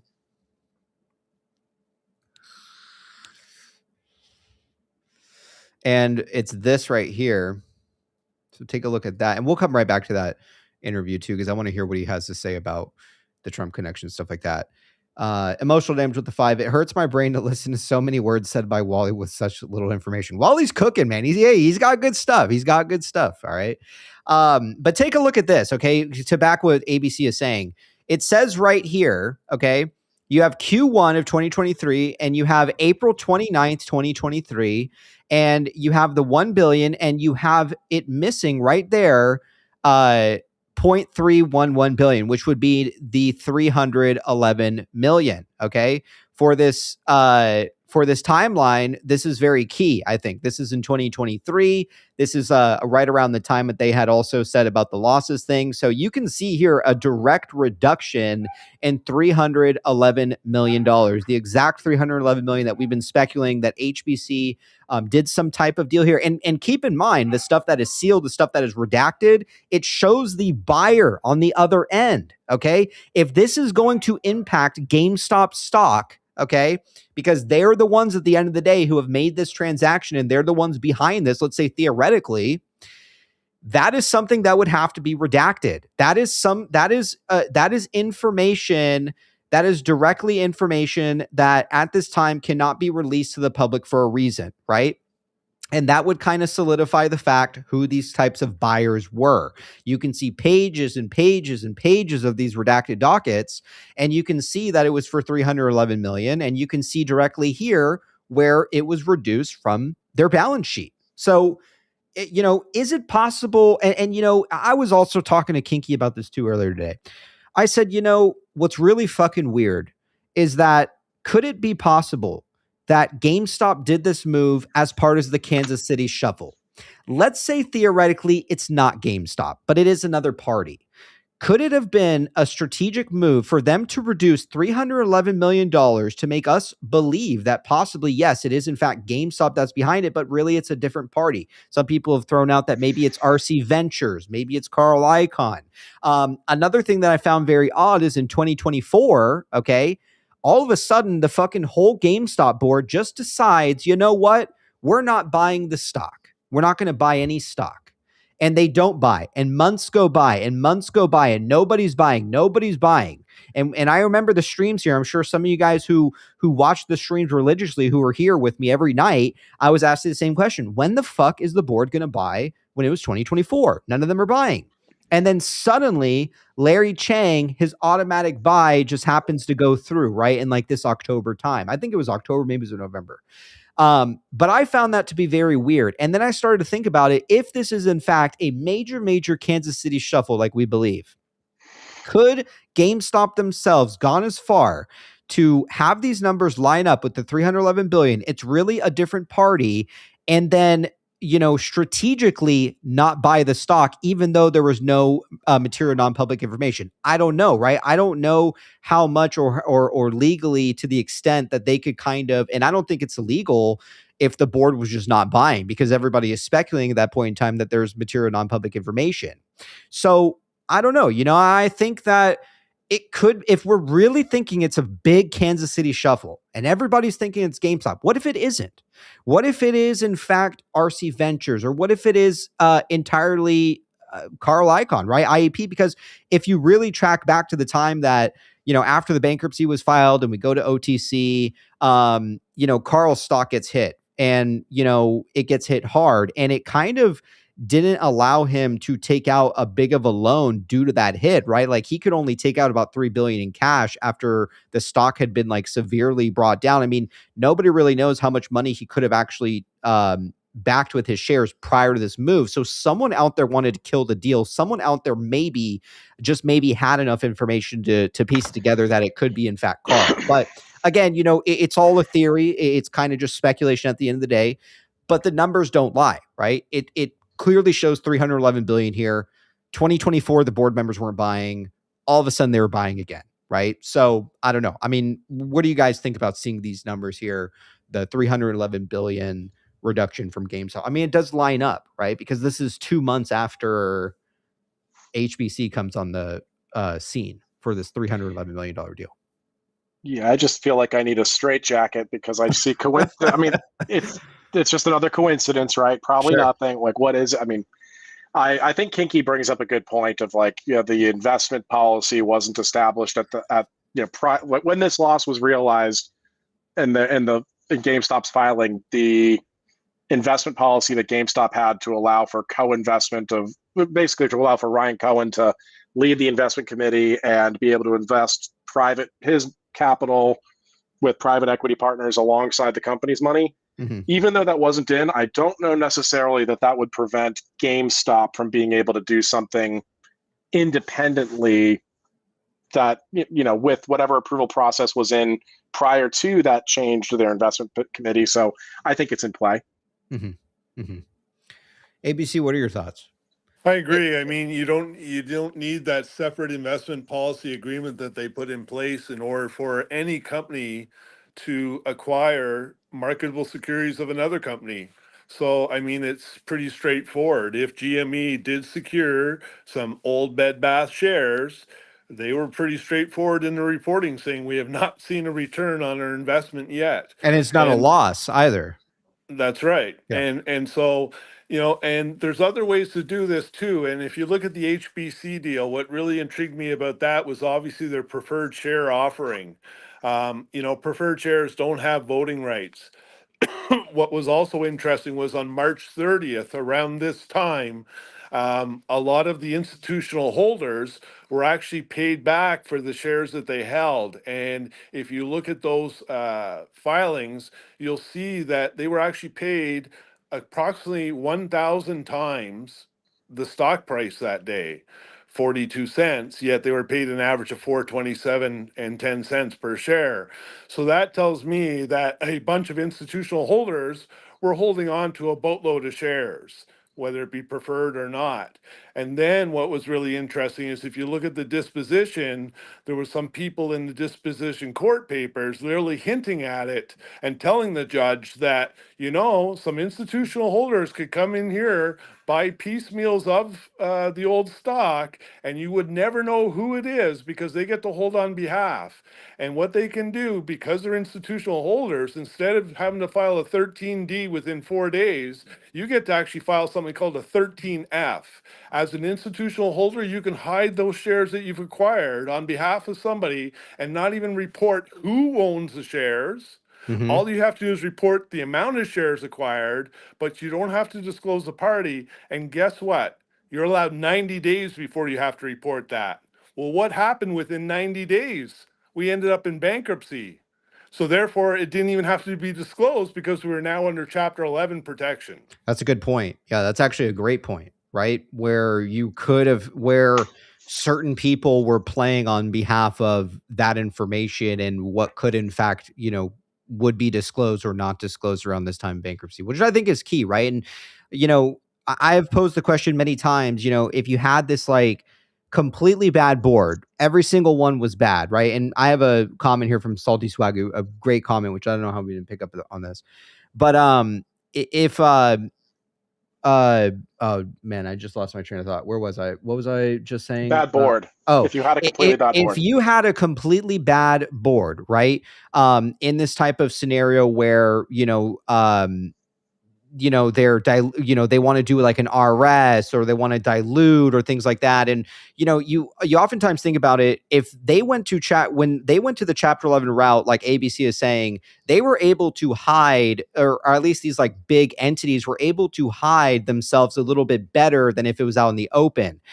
If you had this board that was just terrible, right? Why the fuck didn't they dilute us into dust? Like, what's that one stock I've mentioned here before where it's like diluted, like it's not AMC, it's this one I can't remember the name of it. What is it? It's like, it's worth like shit now. It was like been diluted like 1 million times. I can't remember what the stock is called. I'm completely spacing, but there is a specific stock where it was like diluted over and over and over again. And why they haven't done like RS splits or things like that, because if you had this bad board that kind of just wanted to propel the the stuff that they were doing illegally, why didn't they just keep diluting shareholders? Why didn't they just keep like reverse splitting and doing all this stuff? They rushed this thing into bankruptcy, and that's why I think, and again, some people like ABC, I think you still are convinced that the CEO Sugov that was brought in could have in fact been someone planted there strategically, right, to kind of take this company into a strategic type of Chapter 11. And I'm not ruling it out, right? Now, because we in fact did not see that reverse split with Bed Bath & Beyond. They could have reverse split us right before we went to Chapter 11. That would have been bad, right? But that's not what happened. You basically saw them go straight, and it was very, very quickly into Chapter 11. And at the time in January, we were having spikes up to $5. In February, we were spiking up to $7. Something just has never really sat right with me with this entire thing. It would have made way, way more sense that if this board was all fully nefarious, they would have reversed they would have done reverse stock splits. They would have diluted us more. They would have prolonged it as long as they could to take every last fucking penny and drained it of anything before it finally hit Chapter 11. PP, real quick, yes. On that note, we know that Ryan Cohen bought in and took an equity. Mullen, that's it. Mullen. Yeah, Mullen was diluted like 1,000,000 fucking percent, man. Like, Jesus. Go ahead. Sorry. No, it's all good. Yeah, that's right. We know that Ryan Cohen was able to place some board members after he took an equity stake in Bed Bath, right? Mm-hmm, mm-hmm. Did those board members remain on the board through they would have been appointed in Q3, Q4 of 2022.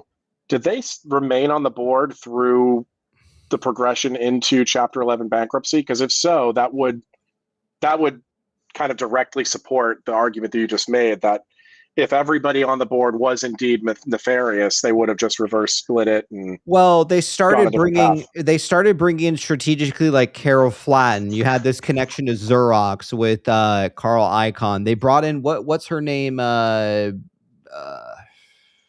Pam. I don't think it was Pam. It was someone they brought in. Spidey always talked about her. They brought in this one lady secretly, I think in January. I remember seeing it. They bring in Carol Flatten. They bring in Holly Etland. David Caston is still there at the time. So a lot of these people were there. And, one of the major things too is that the last board member that Ryan Cohen had installed on the board was actually, like, member Plur would tell us, was like a bond specialist at the time.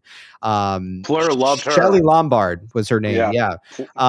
It was Pam something that Spidey would mention. I can't remember. And Pam something. Someone in the chat just confirmed that there was only one of RC's original board members left by the time it got to bankruptcy. But that's Shelley Lombard. That's the bond expert, which leads us back to, right, like how the bonds are still in play. These junk bonds are still out there. So, I think that it is key, right? Like, and there were certain people who did follow it to the Chapter 11. Real quick, Salty Swagger, before I lose it. I don't know how we didn't realize this, but Salty Swagger says 2.5 billion share authorization, right? Which we've seen from GameStop.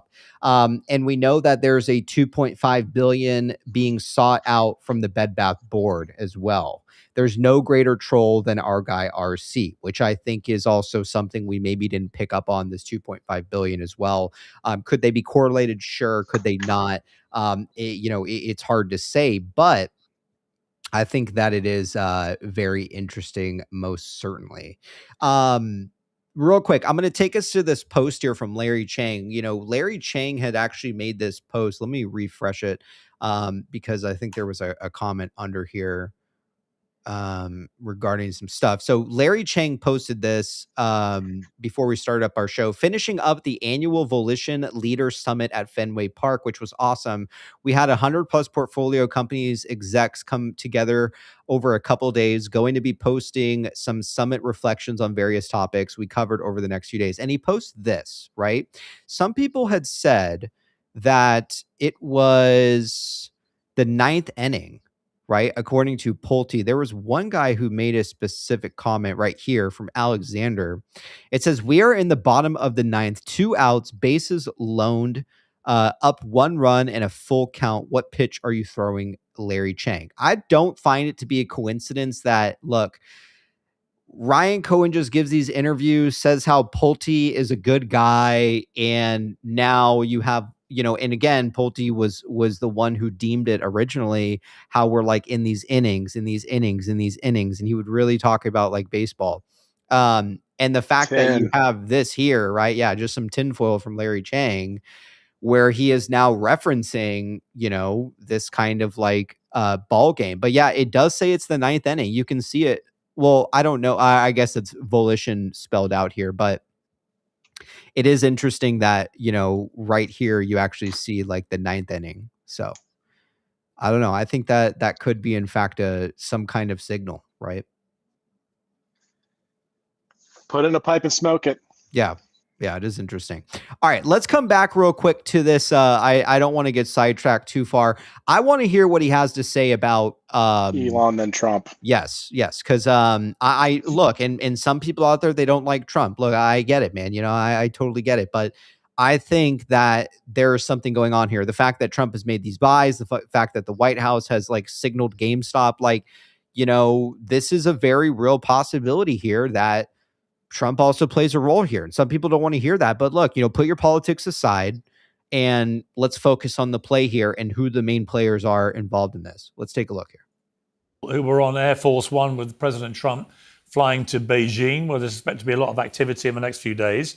Obviously, you weren't on the plane. Would you like to have been? Because I understand you are quite a supporter of Donald Trump. I am, but I am focused on running GameStop, and I'm focused on taking over eBay. Have you spoken to Donald Trump at all about any of this? I have not. Do you anticipate doing so? I mean, if it's appropriate and it makes sense. Right now, I'm dealing with a bunch of professionals that are in the way. You're sounding quite pumped up and ruthless, Ryan. I mean, if the eBay executives are watching this, should they be quivering? He's hiding something, man. He's fucking hiding something. 100%. Yeah. 100%. He's hiding something, man. Their overpaid, bloated boots. This is Pocket. Oh, fuck your ass, man. Without it. At the tap of a button, it records and fuck you and your ads. They're going to do whatever they need to do to protect their jobs. I understand. It's survival. It's a paycheck for them. But I want to run that business. I'm passionate about e-commerce. That's my core competency. And I want to make it a much larger business. So I would like for them to engage with me constructively, as opposed to giving me a BS response and not really understanding the components of the deal, because it's attractive to shareholders and that's their job, is to be a fiduciary of money that really, they're not the owners. They're far from the owners. They don't invest their own money. They're milking it. So they have a job to do the best for shareholders and engage on this. And if they don't, then we'll do whatever we need to do. And someone mentioned, a couple people in the chat mentioned he got red when that was asked as well too. And I think the same thing you saw with like the Bed Bath question as well. He kind of, you know, so there's some people who've been really, really analyzing the body language there, you definitely get the impression that he's deflecting from something and then refocusing the question into an area where he can provide an answer. Right. Yeah. And the key word, guys, if you listen back, he says, "I want to take eBay and make it larger." Mm-hmm. Mm-hmm. It's a good point.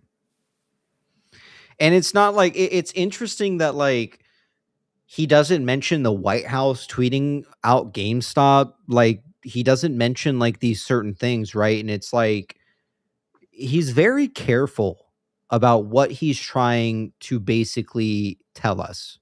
And he's not just going to come out and flat out and say, yeah, you know what? We're going to fucking take over Bed Bath. We're going to blow up the fucking shorts. You know, he's actually urged the shorts to keep shorting, keep doing it. You know why? Because at the end of the day, when these assholes have to cover, it's going to benefit the company. Right. So, and especially with like a CEO like Ryan Cohen, someone who is, who has mentioned in these other previous interviews, like, yeah, like short it, go ahead, do it.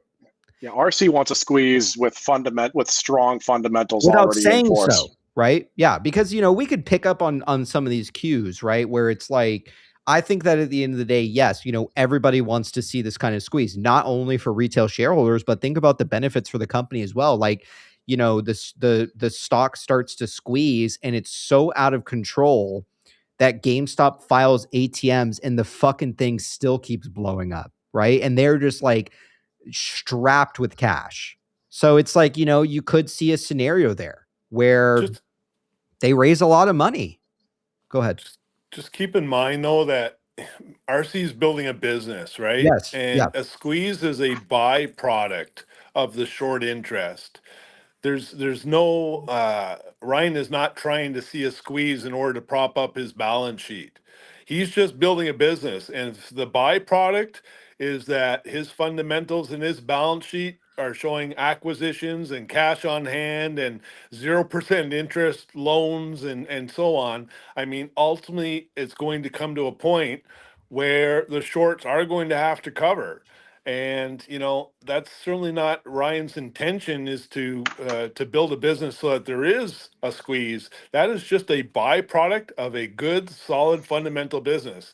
And if you look at the balance sheet over the past 5 years, he's turned it from minus 500 million into plus 500 million with 9 billion cash on the sheet.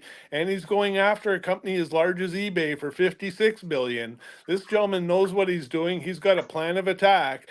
And so be it. If there is a short squeeze because of the short interest, that's not Ryan's doing. He's just a businessman. Mm-hmm. Mm-hmm. I think the point I was trying to make earlier, ABC, is what he does. Ryan doesn't. He clearly doesn't want a squeeze to happen just due to mechanical market, aspects having to do with market plumbing. I think we learned that 2 years ago when GameStop went from $10 to $60, and dilution was announced on Friday morning, when we would have closed $15, $25 over max pain and seen a wild week the following week. Mm-hmm. The squeeze, it seems like, and we're speculating here, that it's where the squeeze, Ryan, if there is going to be a squeeze that happens on the stock, Ryan wants to be prepared with a business that is in a position, like you said, ABC, that can scale to be grown much larger and has some very strong operational fundamentals that are already in place. And then if there is some sort of volatility event, and coming up here in June at the shareholders meeting, we're in a position to vote for the 2.5, raising the total issuable share volume from 1 billion to 2.5 billion.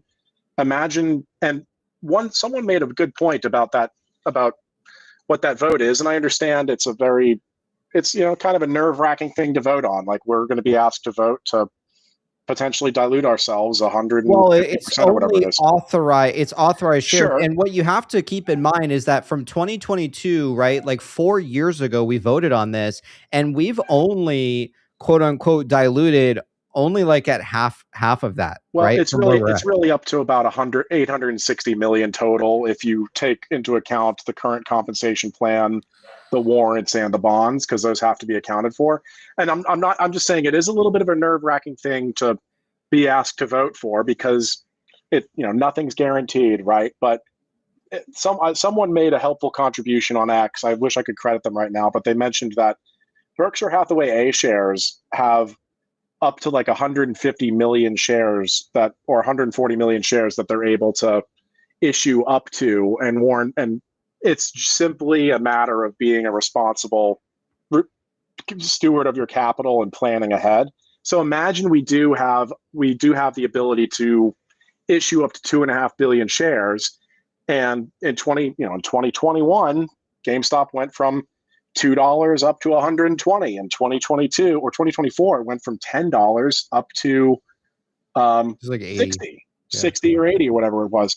And now, like, imagine in 2026, 2027, whenever, I don't know, if it goes from 20 up to 120, 240, whatever it may be, and GameStop or whatever the company is named at the time is in a position to say, issue 500 million shares into the company when it's trading at 2, 3, 4, 5 times the 90-day or 200-day exponential moving average. Like, that's just, you got to put the cash on the balance sheet at that point. And I want to add to Andrew in the chat makes a good point. It's accredited, Wally. And that is actually what RC said, right? You could have dilution or you could have accredited dilution. And they are two completely different things, right? How a company utilizes it. And the Berkshire method is the accredited way, is what RC has said.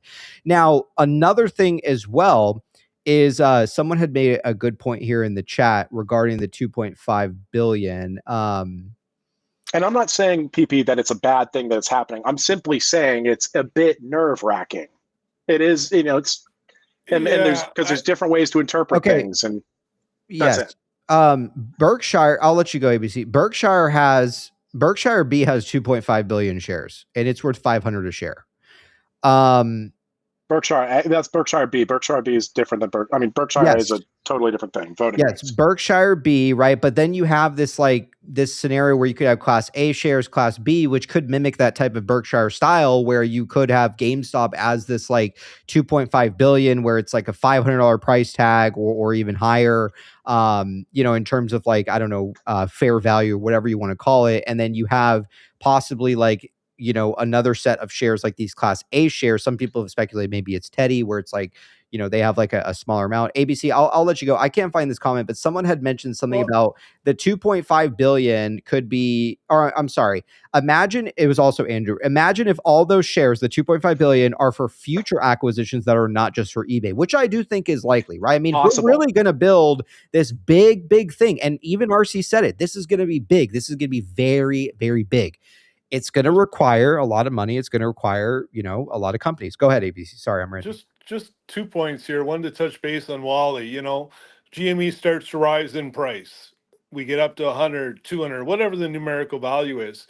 If you look at Ryan's prior dilution, so to speak, you'll notice where he times them.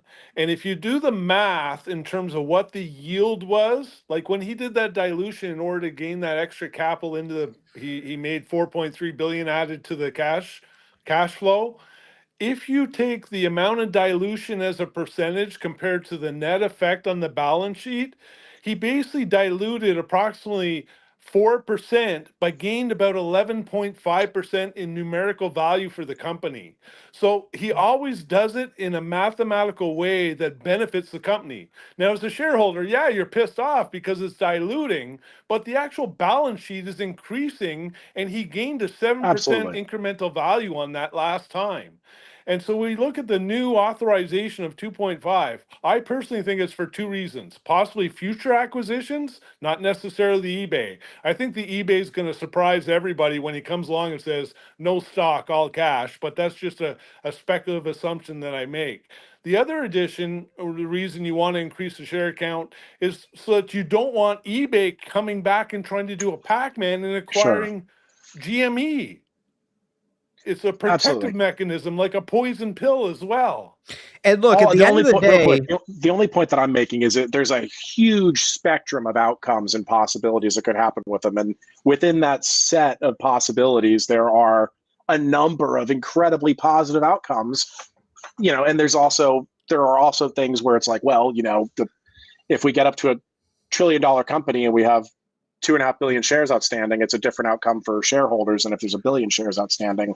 So it's and I'm focused on the positive, but I'm just saying I'm not trying to I don't want to minimize what is it's high stakes right now. No, and that's okay, right? Like, Wally, the way that you kind of feel about it, there's a lot of people out there who share the same. I mean, this is not just everybody's like, yeah, let's do the 2.5 billion authorized shares, let's fucking run it. Not everybody feels the same way, maybe how I do, or ABC, or even yourself, right? And it's okay to have certain feelings about what you think could happen, but at the end of the day, we haven't exactly seen, right? Like, what's going to happen. Exactly. You know, if there was a scenario where it was like they authorize 2.5 billion, they do like a huge ATM and it fucks the stock up, sure. Let's say that it's not beneficial for a lot of shareholders out there. But look, this is someone who we've seen, who we've studied over the last couple of years, that has really proved himself to deliver. And I think that one of the major things as well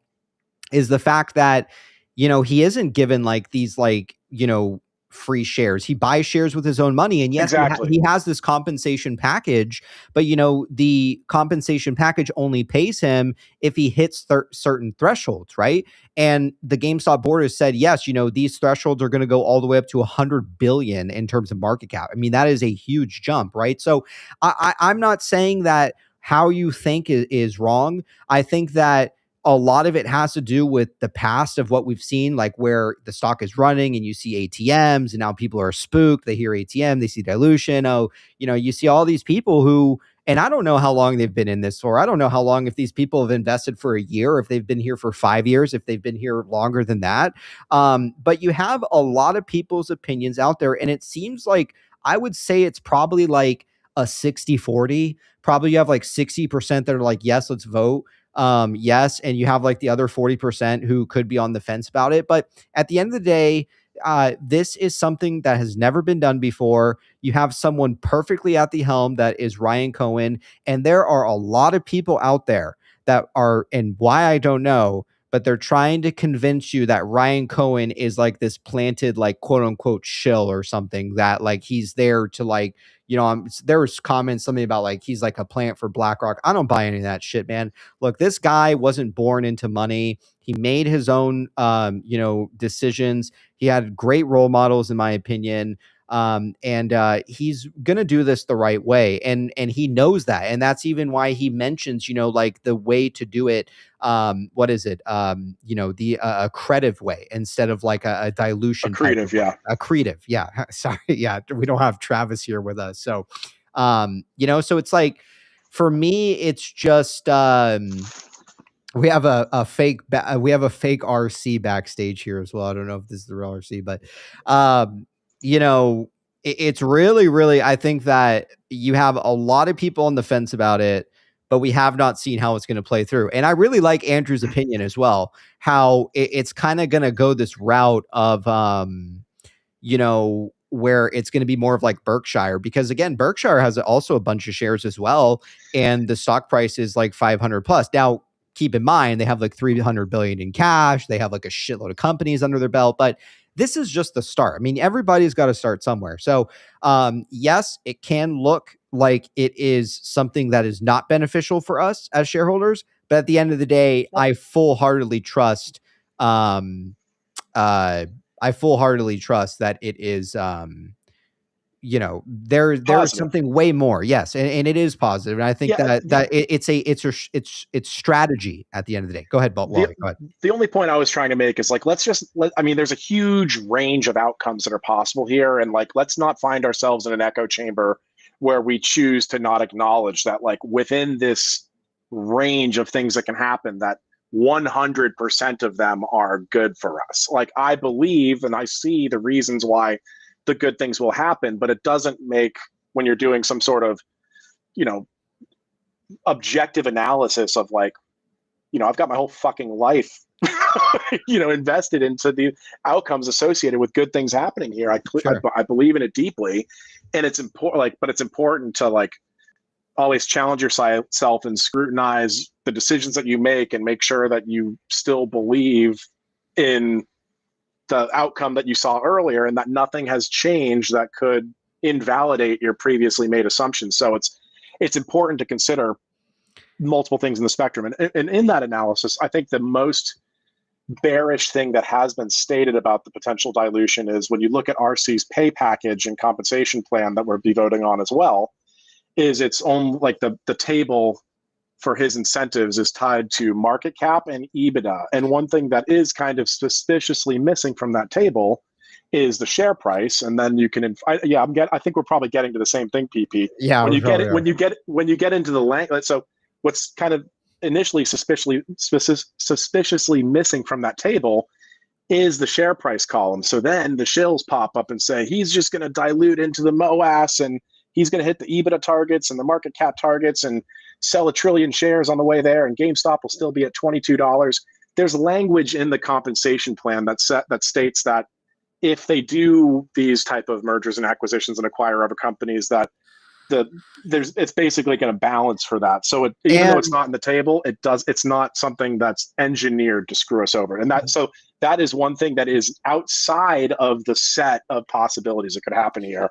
So we don't have to worry about it. And I wanted to add too, in that same language, it says they cannot just dilute the stock to hit these targets. So that is very key as well too, right? So he can't just decide we're going to dilute and look, fellas, we're at 30 billion now. Look, we're at 40 billion and keep diluting. No. That they've stated so that cannot happen. That cannot happen. And that's just shills being shills. Well, yeah, they don't know, man. They don't know what the fuck they're talking about, man. They're not researching this stuff. Absolute shambles. They're not sitting here researching this stuff as hard as we are. They see one little snippet, one little clip, and then they have, this is how it is to them. That's fine. Let them look. We're going to be world class. Let them believe whatever the fuck they want, because at the end of the day, nobody can stop what's coming. And that is a fact. Emotional Damage with the 5 says ABC's turtleneck is wild. They don't make these foreskin turtlenecks anymore. It has to be from the 80s, right? ABC definitely grabbed that out of an oak treasure chest at the foot of his bed. He's looking good, man. Yeah, Absolutely. ABC's sending his signals out there too, man. So, but again, they can't just dilute. He can't just do this and dilute and hit these targets. No, that's literally what it states in terms of compensation package. But at the end of the day, I think it will be something beneficial. You're always going to have people on the fence about stuff. You're always going to have people worried about things. But look, I think we're in good hands. And yes, a lot of it has to do with being here so long, right? A lot of it has to do with us sitting here for years and years and years. It's like, when is it going to be our time, right? Like that movie, what is it? Dogma. When is it my time, God? Right? It will come, and the right people have been placed where they've been at, and God is working through all these people. So, I mean, I truly believe that at the end of the day, we're going to be A-okay. Let's play the rest of this thing here. So he's commented on the Elon stuff. Is that it, or what? Did we hit it all? Yeah, I think the flow went from BBBY commentary into Elon commentary into Trump commentary. And I think there's one more interesting thing on the Trump stuff. So let's go ahead and hit play. Sure. I mean, that sounds almost mafioso. It's business. Polymarket, as I said, have you at 16% to be successful in acquiring eBay? What would you put the percentage at? What did they say the odds of Trump winning the presidency were? That's good. Probably first time less than 16% at the end, actually. If we ask them going head to head against Amazon selling 30-pound bags, or turning around GameStop for that matter, actually. I mean, everyone in the mainstream media, most investors were betting against GameStop. And look at the financial performance of the company. It went from losing hundreds of millions of dollars to now it's making hundreds of millions of dollars. And everyone makes fun of GameStop. No one takes it seriously. All of Wall Street wrote it off, but it's a real business. It's not like eBay. It's not a great business. It's physical retail. It's tough. It's dealing with a lot of headwinds, but skepticism is okay. It's good. It's normal. Do you have a favorite GameStop meme yourself? There's a lot of them, and there's a lot of funny ones.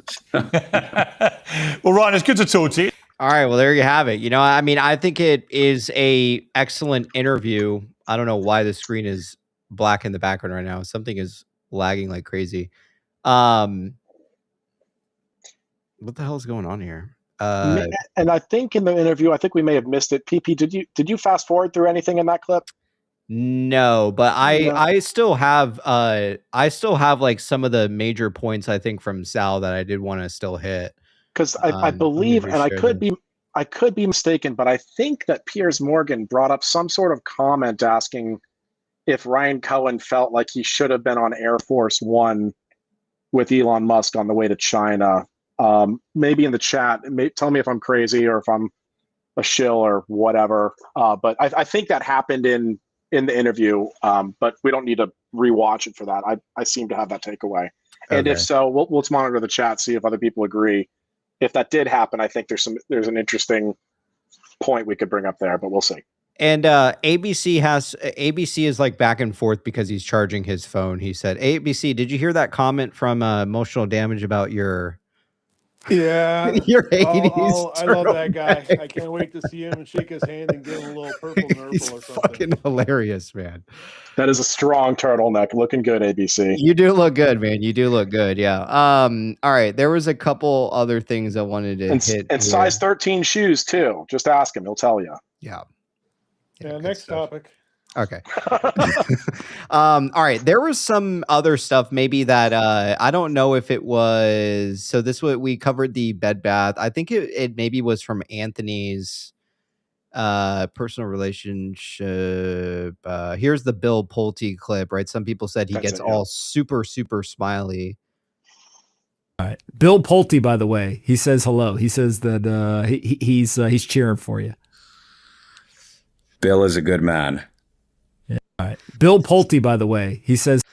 And some people said he gets like a little bit more red, but he's so smiley, right? When it comes to like Bill Pulte, right? Because Bill Pulte played a major major role here, man. I mean, we're talking, he got Larry Chang on the PP show. All he would talk about, is kind of like, kind of guiding us in a sense to, and again, a lot of these, it's not like Pulte just came up with like theories, things like that, but the theories that we would make and the connections that we would make, Bill Pulte, kind of solidified that thinking, right? In terms of kind of propelling us. And, again, people tend to forget that before Bill Pulte got involved in the PP show, we were still like a relatively small show. It's not like we had like hundreds of people, thousands of people watching when he came onto the scene, right? I mean, we're talking Bill Pulte doesn't come onto the PP show until 3 months after the company had filed for bankruptcy, right? And then when you really start to track it, it's like we go down and we meet with Bill and we do that famous Office episode. And a few days after that, the plan comes through that the shares have been canceled. Then you jump to around November, 1 month before the major big show we did, the PP show gets nuked and Ryan Cohen drops brand new books on the same day that the PP show is destroyed, right? The Reddit. It's just when you really piece it together, it really, really is strong. And it really makes sense, why he kind of played a role here. And look at where Bill Pulte is today, right? Bill Pulte is overseeing trillions of dollars as the director of FHFA, directly under Trump. So, the president of the United States. So it's like, how deep does this actually go? And then you start to throw in some of like the Q stuff and the Q drops and how they like line up with certain dates. And it's really, it's so fascinating, right? It's just like, how the fuck did we end up where we ended up here, right? And I feel like, again, this is just some kind of like godly type of thing where, the right people were there at the right time, right? To really kind of utilize what was happening here. Because again, I oftentimes think about it, if there was no PP show, right? Like, how exactly would all of these signals messaging would have been sent out or there would be probably no Pulte PP show. There would be like, you know, these live events. There would be like a lot of the things would not exist. So this is an act of God, at least in my opinion. What else am I thinking here? We have how he's prepared to continue the fight in pursuit of eBay. We have a proxy letter. I think that's one thing real quick, PP, on the Anthony Pompliano stuff. If people aren't familiar with Anthony Pompliano, he's an interesting character worth learning a little bit about of his backstory, but he's basically been all in on Bitcoin. And I don't know him personally. I don't know his finances, but he's been a strong advocate and champion of Bitcoin since like 2013, 2014. And, you know, Bitcoin's done pretty well on that time frame. And so he's he's been pretty much on the bleeding edge of Web3 investing. You know, he's kind of an angel investor. He's had some wins, some losses, but they mentioned earlier on in this interview that they have a personal relationship. They've had each other's cell phone numbers and their contacts list for some period of time. They scheduled the interview themselves just by quickly texting back and forth. I think Pomp is an interesting character to potentially consider, with this being as big as we think it may be. You know, he's a real player. This is not just a guy with a podcast. This is a Bitcoin billionaire that's been friends with RC for some time. Let's see how this all shakes out. And on this point, on this part of the interview, the closing aspect, where when you do watch the whole interview, and this is honestly one of my least favorite interviews that I've watched of Ryan Cohen since his whole tour. The CNBC thing was just hilarious. It had the memes and Charles Payne. It was good to see him back on Charles Payne, and he kind of lifted the veil a little bit.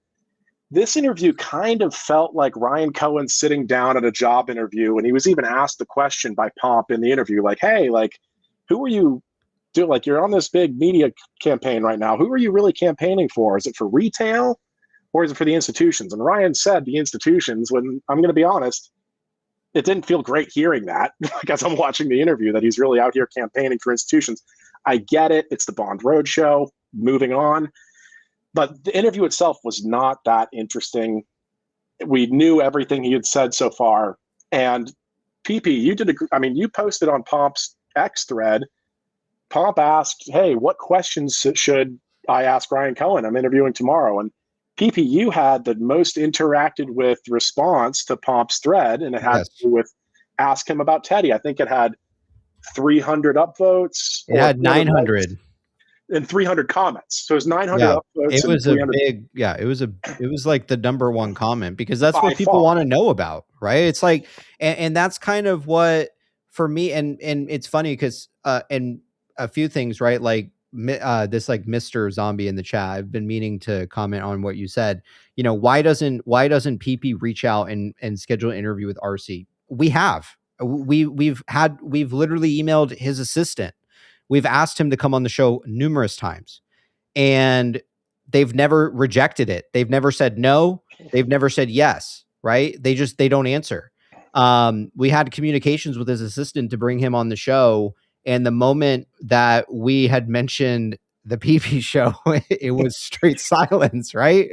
They're not going to do it. He's not going to fucking do it, man. You know, because he knows. Look, he knows, man. He knows that at the end of the day, my questions are so direct and so forthcoming that it's like, in my opinion, he could be caught in like a deer in headlights, man, because it's like, I want to know certain things. And I think Cohen knows this, is that I have certain questions that, and even Bill Pulte has said it. It's like, you know, PP, you do a really good job of this, how you're so direct. Like, you get to the point, like, you don't sugarcoat things. It's like, you just go right in for the kill. And, you know, a lot of it has to do with my curiosity and getting down to the truth of things, because ever since I had taken this investment into this stock, none of it has really made sense. And there has been so many things that are not answered. So, you know, it is, in fact, we did in fact reach out on numerous occasions, and there is no answer. It's not even a no,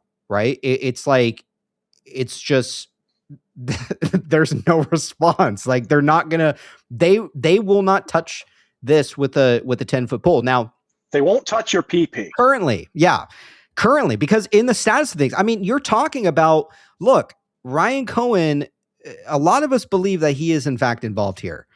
I do not think he can have any form of connection to this show. Now, the middleman was Bill Pulte, and what you saw was Bill Pulte was very, very involved in our community, and you know, Ryan Cohen kind of always interacted with Bill. He was like the middleman, right? That's like the arm's length transaction that like you talk about, right?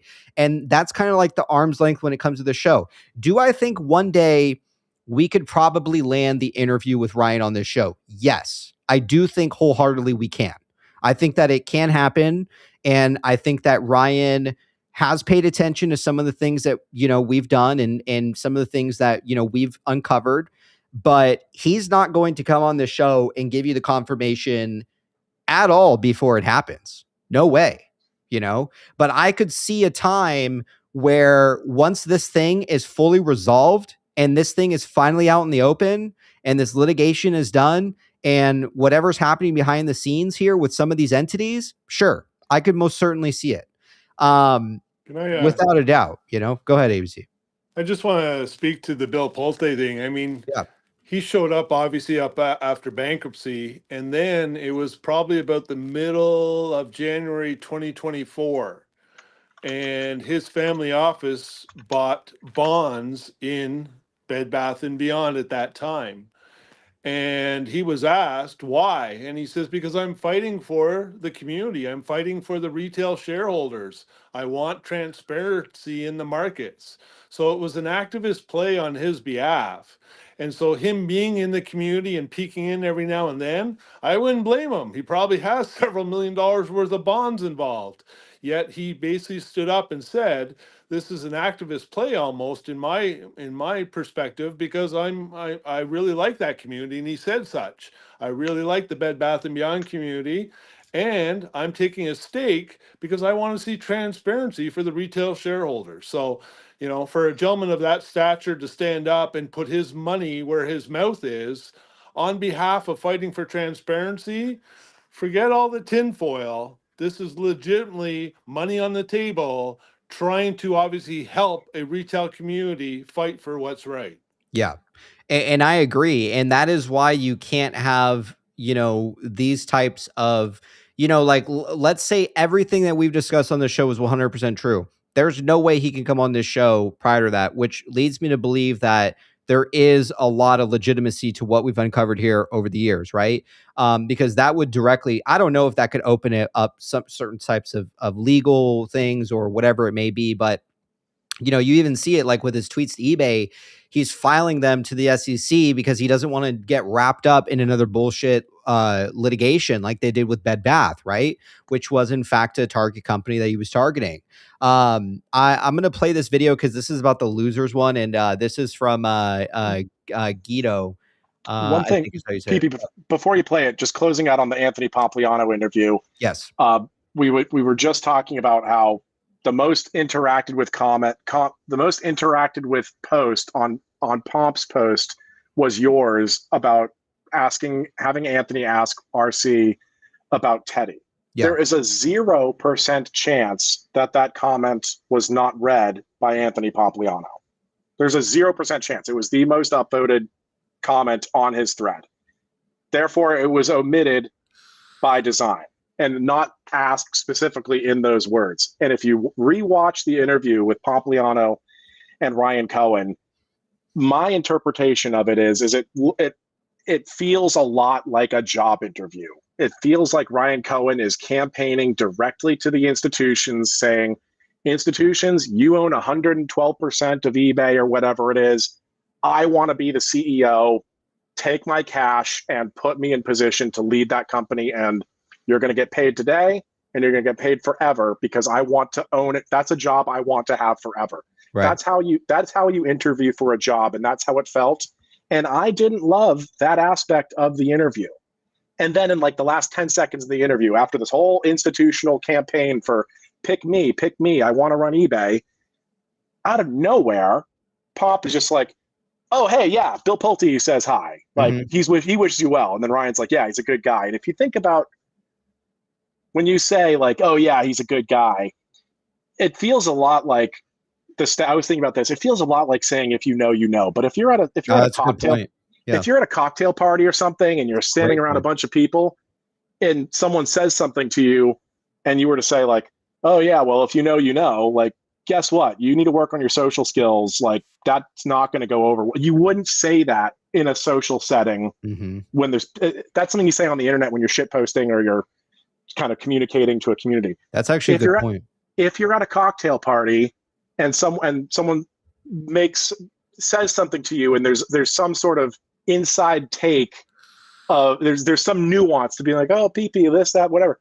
And it'd be like, oh yeah, like he's a good guy. And those two people in that cocktail setting, they know what's going on, but it's received by everybody there as like a polite acknowledgement of someone else's existence, and clearly they know each other and there's something going on there. But it's not like, oh yeah, these people here don't fucking get it because they don't fucking know what they don't know. Like that would be rude. So I kind of view that statement out of nowhere from left field from Pomp as like, oh yeah, thanks for concluding the interview with the institutions as you're campaigning to be CEO of eBay. I'm happy to help you in your mission to get that job because we have a long-standing relationship and I may even be involved in this in the back end.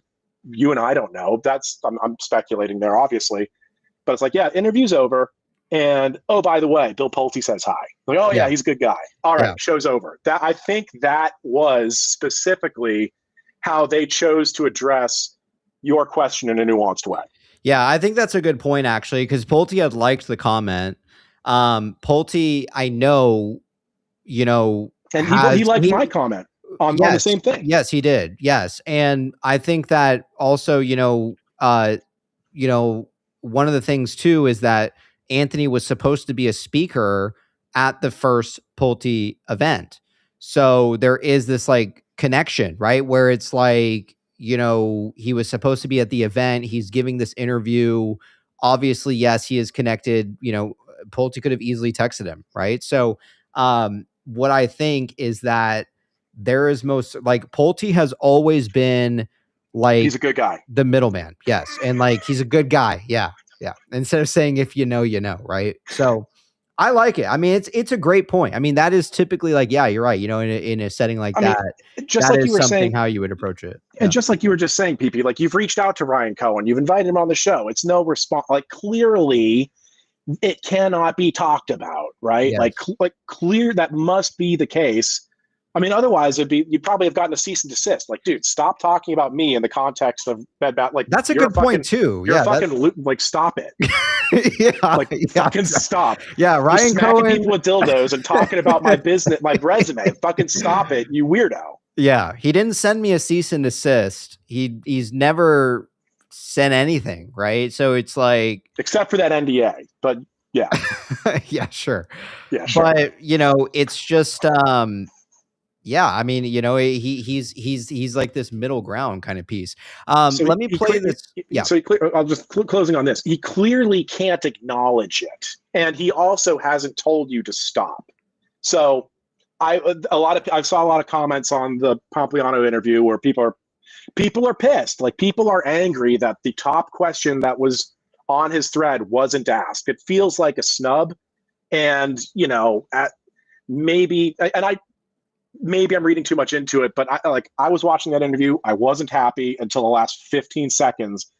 And I went from being like, this sucks, to being like, fucking, let's fucking go. It's something to grab onto. Right. So. It's a small piece that is important out of the entire puzzle. And again, these guys, like, if there is suddenly all of us that are going to be stupid rich off of what we discovered years ago, they're not just going to come out in the open and just, you're going to see it. One day we're going to wake up, just like with the bankruptcy. It's like on Sunday, we're going to wake up and everyone's going to be made whole. And it's going to be the craziest fucking day that any of us remember, because you're talking about years and years and years of putting so many hours and so much time spent into this. And eventually that answer, we'll have that answer finally, right? And I truly believe that, if there was nothing here, there would have been some kind of sly signal, to be like, cut your losses, it's done. And I've never seen that signal. And PP, I know we want to move on here, but if you don't mind, if you can just entertain me in the chat, do you mind pressing play one more time on this 36-second clip where we get the Pulte nod? I'd like to see what the chat has to say about like the body language and the inference there, if you don't mind, or we can move on. Which one? The one where Pomp, it's not the 36-second one. The one where Pomp says the Bill Pulte thing. Yeah, let me play this one real quick because someone backstage made this, and this is about the loser thing. So let me just play this one for Guido out there because I'm sure he's been waiting for this. Perfect. eBay is still there in spite of having a really shitty management team. So I love the asset. It's run by a bunch of losers. eBay is still. I fucking love it, man. Good stuff. How was you say it? Guido, is that how you say it? Guido, man. Excellent fucking stuff, man. Love it. Perfect fucking meme, man. Which one were you talking about here with the? Go to the chat. It's the one I linked. That was good, man. I like it. The Pulte reference in the chat. Oh, like where he says Bill's a good guy? Yeah, I just want to. We spent 30 minutes talking about it, and I'd like after we had that conversation. Some people are saying, I'd like to see the chat's reaction to like, what do we think after? Is that a nod to us after a 20-minute, 30-minute interview of it being a pitch to the institutions? I think so. What's the chat think? Let's see. All right, the 9-second clip. Yeah. All right. Bill Pulte, by the way, he says hello. He says that he's cheering for you. Bill is a good man. Yeah. All right. Bill Pulte. Those are some smile. Like these guys are cheesing. Yeah, he fucking knows, man. Like there's something here, and they're fucking cheesing out, dude. Yeah. Oh yeah, big time. Like this is an if you know, you know. When's the last time we've seen Ryan smile that big before? Half cash, half stock. No, that's a pretty big smile, man. That's a pretty, and look at Anthony's smile. Look at Pop's smile. Like he asked the question and he's just like, you can see all of his teeth. And and like, watch the interview. He's not, this is the only time throughout the whole interview that Pomp engages with that type of body language. Everything else is pretty corporate, buttoned up. It's good We're stuff. Campaigning here. This is for us. And it is for us because PP had the most interacted with comments on Pomp's thread. And I believe that. I believe that 100%. I think you're right. Yeah, it would have been way worse to just do the interview and then like nothing was addressed. And like, I think you're right that like when you kind of analyze it, the Bill Pulte thing is like the common connection to the Teddy and like the PP show. Beyond regarded with the 5, the RC press tour makes me hornier than a nun. Than a nun in a field full of cucumbers. My God, man. You need prayer. Go ahead, Wally, if you have anything to add. I was just going to say that's for us. And like right after this interview, Pulte starts engaging with us again. Like come on. Oh yeah, I had that. He says he's great to Sal. I actually had that on the screen, but and one other thing on Pulte too. Anybody can Google this or grok it or use ChatGPT or whatever, but like Pulte's got a tremendously big job. Like the amount of debt, the amount of money that is brought into the world economy through mortgage origination. Because just in case you people out there didn't know, when a mortgage is written, the money, the capital that is paid to the seller of the home does not exist in the system until the buyer signs the mortgage. That is the point at which money is created. The Federal Reserve flows through the banking network, and when you're writing your name on the bottom line of that several hundred-page mortgage document to buy a house for $500,000 or whatever it is, that money did not exist until your name signed the dotted line. Mortgage origination accounts for more debt creation, more fiat money into the monetary system than quantitative easing. Bill Pulte is the top federal regulator that oversees the single largest contributor of currency into the economy, period. And he interacts with a guy that has a green dildo and slaps people on thumbnails on and off the PP show. What we're dealing with here is absolute straitjacket insanity type stuff, but we're right. And also someone had pointed out too that, so Bill had made this comment to Sal on this video. This is the first time that I think we've actually seen Bill interact back in the community, right? And one of the things here is that it was at 8:11, okay? And that's in CT, and we know that Bill's from Florida, which this was actually at 9:11. Andrew had actually made this connection down here if you want to talk straitjackets. And what Andrew thinks is that it's news pending. And you can see down here, it says that, did you notice, this was an older post in April 17th. Did you notice that, did you notice he did it when it reached 911 posts? I think this is regard to like a tweet being deleted. 911 posts right here. And then he deleted this tweet. Okay. And 911 is basically pending news. Something about market maker signals. I don't know. Pending news / press release on the way. So could it be in fact a signal? I don't know. I mean, you have the 911 here, and then he deleted the post here. You have Pulte, obviously there's actually the timestamp right there, Pulte's time. So I don't know, it's hard to say, I mean, we really need to be committed into Trump needs to get those psych wards back open, those mental institutions, so that we can. I need it. The whole crew needs to be put there, man, for sure. I was joking with a friend the other day. I was like, dude, when our money comes in, the first thing I'm buying is lobotomy, because I can't go through anything like this ever again. Like, I've got enough energy in my life to do what we did here exactly one time. I don't think I'm alone either. Yeah. There was another one. So, oh yeah, where was it? So tomorrow is the anniversary of Roaring Kitty playing the PP Show intro music. Let's get that. Oh shit. Fury is a game where every boss fight feels like the final boss. They taunt you, they demand you get back in your prison cell, they pound you into a pulp, and even make you doubt the righteousness of your own quest towards freedom. But the soundtrack, man, it keeps egging you on to whoop some ass.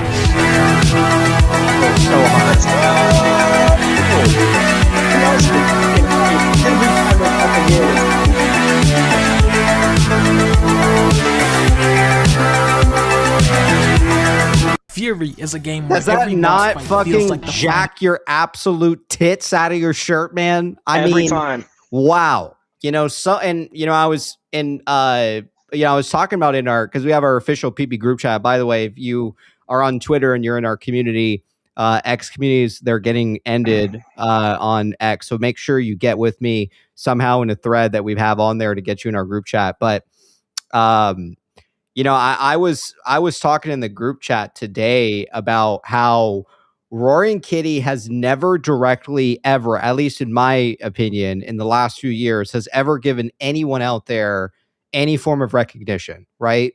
And sure enough, like, we have the backstage art, the backstage Kitty video. There's a couple memes that he made that kind of like resonate with what we've seen here at the PP Show, right, over the years. And this is someone who is highly, highly intelligent. This is someone who literally had over $500 million in GameStop options, right? I mean, this is someone who is one of, if not the greatest trader of our, century, of our time.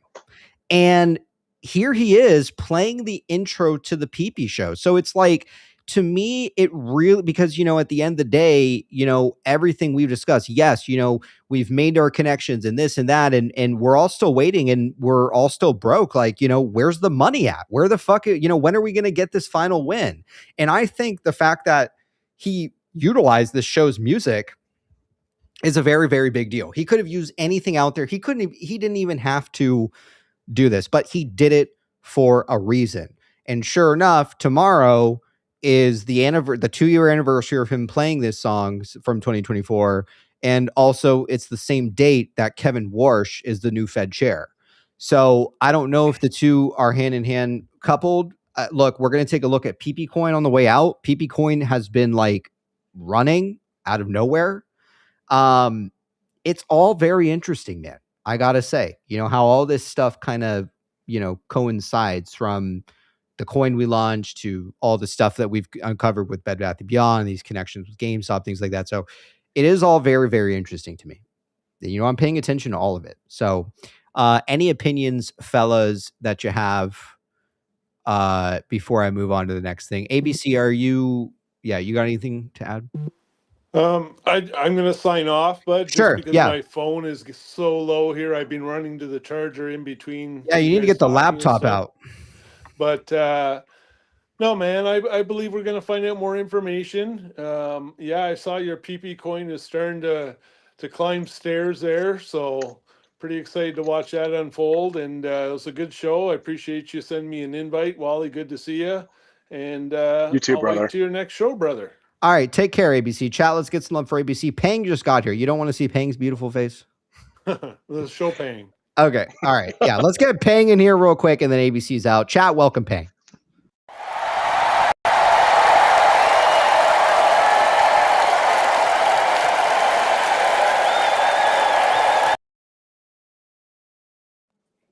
All right, we got Pang. Welcome back, Ping Pang, and we also got we got Pang here right on. ABC, if you want to, I'm sure maybe you wanted to say hi to Pang here, but if you need a bounce, of course. And yeah, man, good to see you, Pang. I'll let you tinfoil enthusiasts carry on there. For me, I certainly love the tinfoil. I just think there's enough in the dockets that obviously warrant, my investment.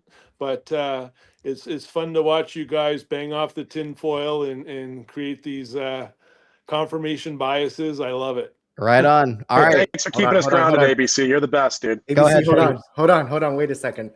Just before you leave, realize that the Pulte event, I believe, is the Atlanta one, happened, and then all of a sudden, was it the first event? I can't recall. Everything seems so Atlanta 1 week after Roaring Kitty returned. Exactly. The day we all flew back while on the airplane, I missed like the squeeze. Oh shit. I landed, I'm like, shit. Right on. Good stuff. But you got to realize that when we're talking about Pulte here, it's that timing. Think about it. What are the chances? That's what I'm saying. They're slim to none. The first event was on Kevin's birthday as well. I don't know if anybody knew that. Yeah, I just wanted to let you know before you head out. Yeah, good to see you again, ABC. It's been a while. Good to see you, brother. Good to see you, Wally. Good to see you, PP. Appreciate you guys. I'll step aside and let you guys finish off a great show. All right, take care, ABC. Chat, let's get some love for ABC. Cheers, guys. ABC's getting a lot of love in the chat. Pang, I will say, I mean, look, the connections are there. We do the Atlanta event, right? It was in May. And what happens shortly after is, sure enough, we see Roaring Kitty make his return. A lot of people also don't realize that, and again, tinfoil, whatever it may be, 1 year prior to Roaring Kitty returning was the day that my nephew was born on stream. And I'm not saying that there's a connection there or anything like that, right? It's a baby, but maybe you could argue the fact of like, the baby angle, things like that. But the way that God intended it, that's how it happened. And sure enough, 1 year exactly to the date, Roaring Kitty returned. And I do find it all very, very interesting. And also, just to add to what you're saying, Pang, the very first event was on December 8th, I believe. And that was on Kevin Gill's birthday. Whoa. Yeah. Wait, how'd you know when Kevin Gill's birthday is? Someone had mentioned it, I don't know, at some point in time, and I had pieced it together, and I was like, oh, that's very interesting too, because it's funny because I had reached out to him to come to the PP show, but I never heard back from him back in 2023. Speaking of, it's actually, I'm glad that you're here, Pang, because we have yeah, man, good to see you. Yeah, it's good to see you. You know, see you have guys, a man. good tinfoil brain here. I saw the Cuban cigar signal as well that you'd posted also from Kevin, right? I mean, let me ask you, Pang, has Kevin lost his fucking mind or is it all just a show? I think he's probably a better actor than the person who tried to act like him in Dumb Pete Money 1. Davidson.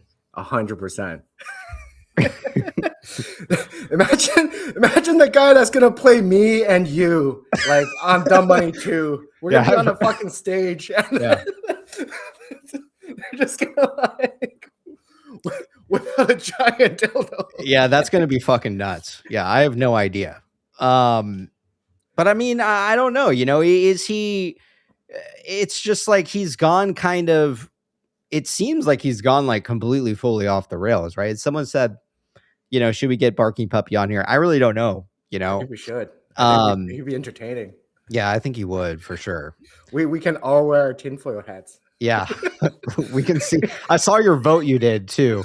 Yeah, it was rigged, bro. Who won? You fucker. Because mine has a cock on it, dude. What do you mean? You can't top that, Pay. You can't top a dick and balls man on your head, you know, in tinfoil. But we also when was this posted, Pang? Today? Oh yeah, it was today. I don't really. Whenever I posted it, it was 33 minutes before that. That's interesting. Oh, it's at 111. Yeah. Oh, okay. I didn't know that. Yeah. And, you know, he's been like signaling like the watch. I saw that too, where someone said it was like the Teddy clock. Someone also had like made the connection to like, you know, the Pulte, you know, he's smoking a cigar. And I was like, you know, what, you know, what's the occasion? And he said, you know. Yeah, I don't know. It's all it's all very telling. There's also we'll close out here with some tinfoil because we've been going for almost 3 hours, Paying. I'm sure you probably just got back from home or from work. Yeah. Like a normal civilized person. There was something here that I wanted to there's a couple of things that I think you'll like. Where is it? There was one with oh yeah, this one. So this is some really good tinfoil as well. I don't know if you'd seen this. So someone pointed out that 36 emojis, right, that you have here, and RC was selling the exact 36 on eBay as well. Do you think that maybe that when that ended on May 13th, which we back it up with the belt buckle, right, the notorious 13 on the belt. What are your thoughts that maybe there's, you know, regarding some of this tinfoil? You think that finally this is the signal that things are about to start popping off? I mean, Ryan Cohen has went from being completely silent for years to doing tons and tons of interviews with all sorts of individuals. I mean, where do you stand there? Let me ask you this other question. How many items did he sell before? Ooh, I don't know. How many was it? Like 50? 55? How many? 13? Don't tell me 13. No. How many? 35. He's got 35 reviews. Oh yeah. Oh, that's a good point too. That's actually good stuff. Yeah. Is there 36 or 35 here? Did I miscount? No, it's 36. 2, 3, 4, 5, 6, 7, 8, 9, 10, 11, 12, 13, 14, 15, 16, 17, 18, 19, 20, 21, 22, 23, 24, 25, 26, 27, 28, 29, 30, 31, 32, 33, 34, 35, 36. Yeah, there's 36. Okay. Someone was saying there's 37. I thought there was 35. Oh no, my God. 36. You can't read. I can't fucking count.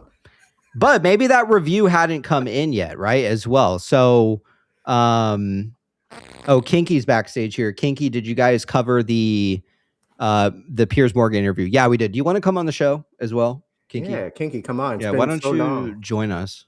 Just give me the go in the chat here. So yeah, there was 36 emojis, 36 items also on eBay, which I think is a connection here. Kinky says he wants to join. Let's see what Kinky thinks about it. And then we won't be too much longer here, and we'll get going because we've been live for almost 3 hours. Chat, welcome Kinky.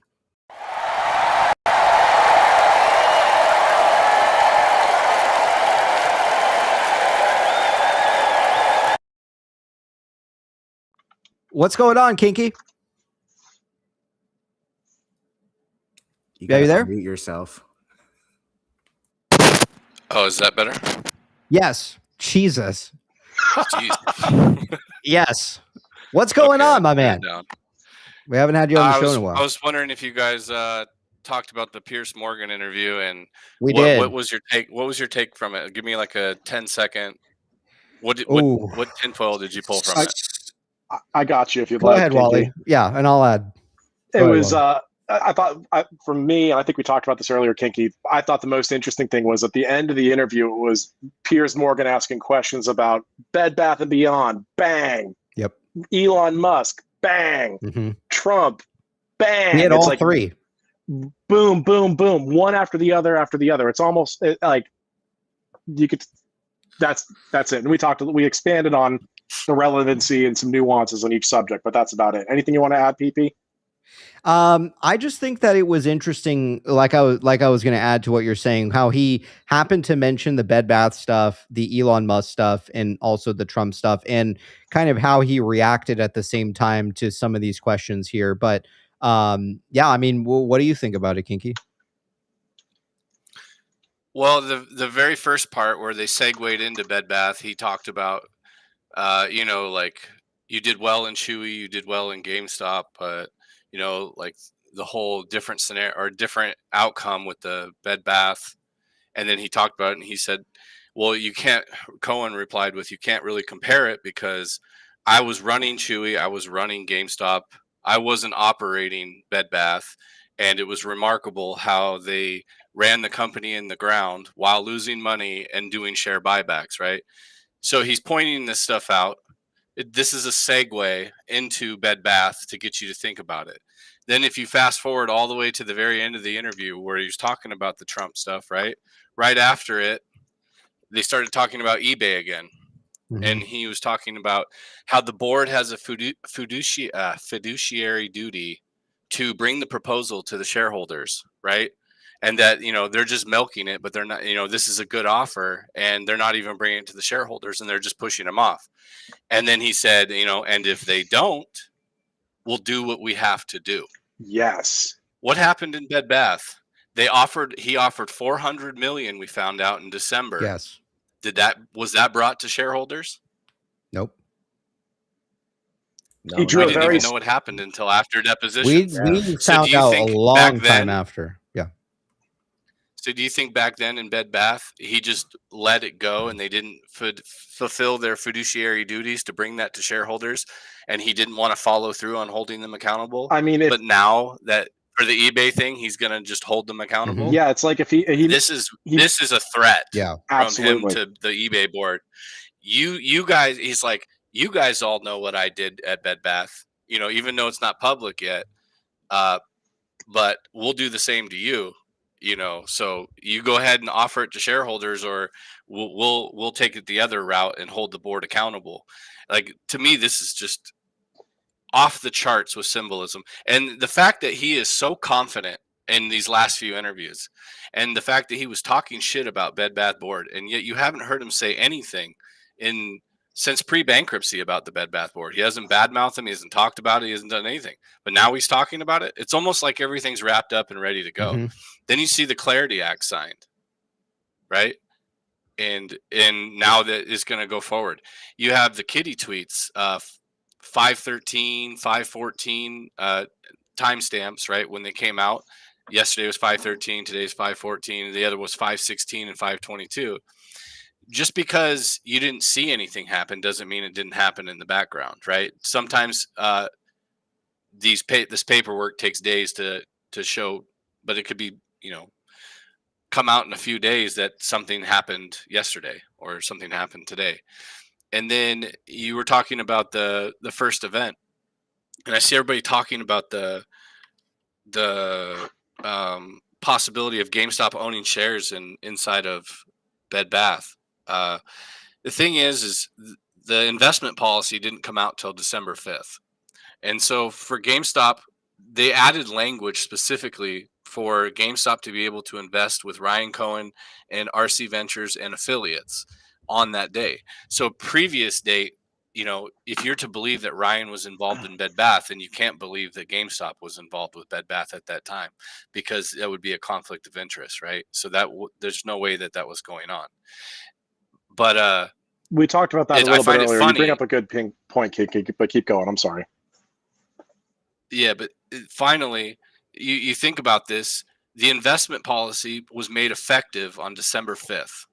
It was filed with the SEC on December 6th, and December 7th was your first Pulte event. Oh, yeah, that's actually a good point.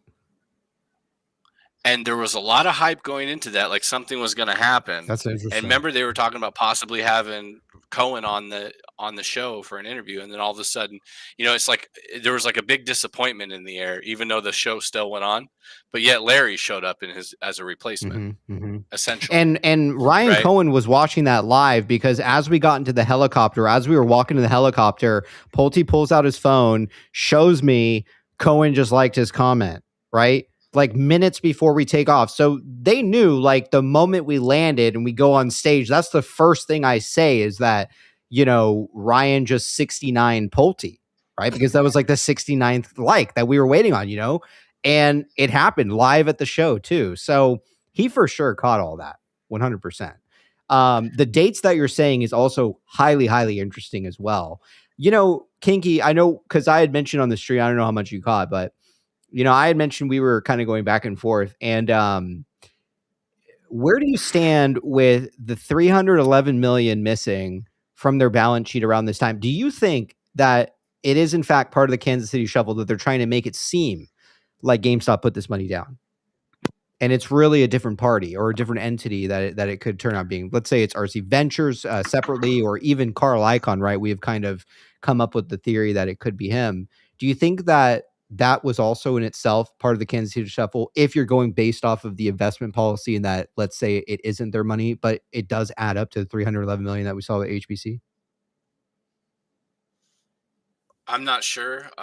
My thesis as of today for the HBC stuff is I think that they were setting a trap for people who were shorting, because those shares were delivered in book entry form. So they were delivered in somebody's name. You had 311 million. And then at the beginning of the bankruptcy, there was 428 million voting shares, 311 non-voting shares, for a total of 739. That's 311 new voting shares, 311 non-voting shares, and the 117 original.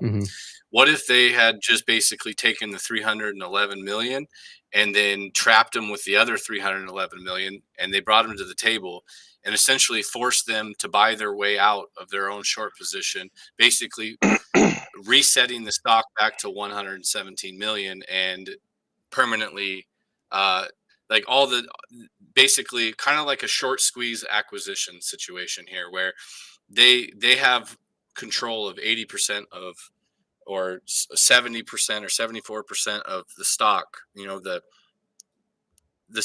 if you think about it, the total share count at the very end was 782 million. And if you take away the original 117, you have 665 million extra shares from what was originally there in January.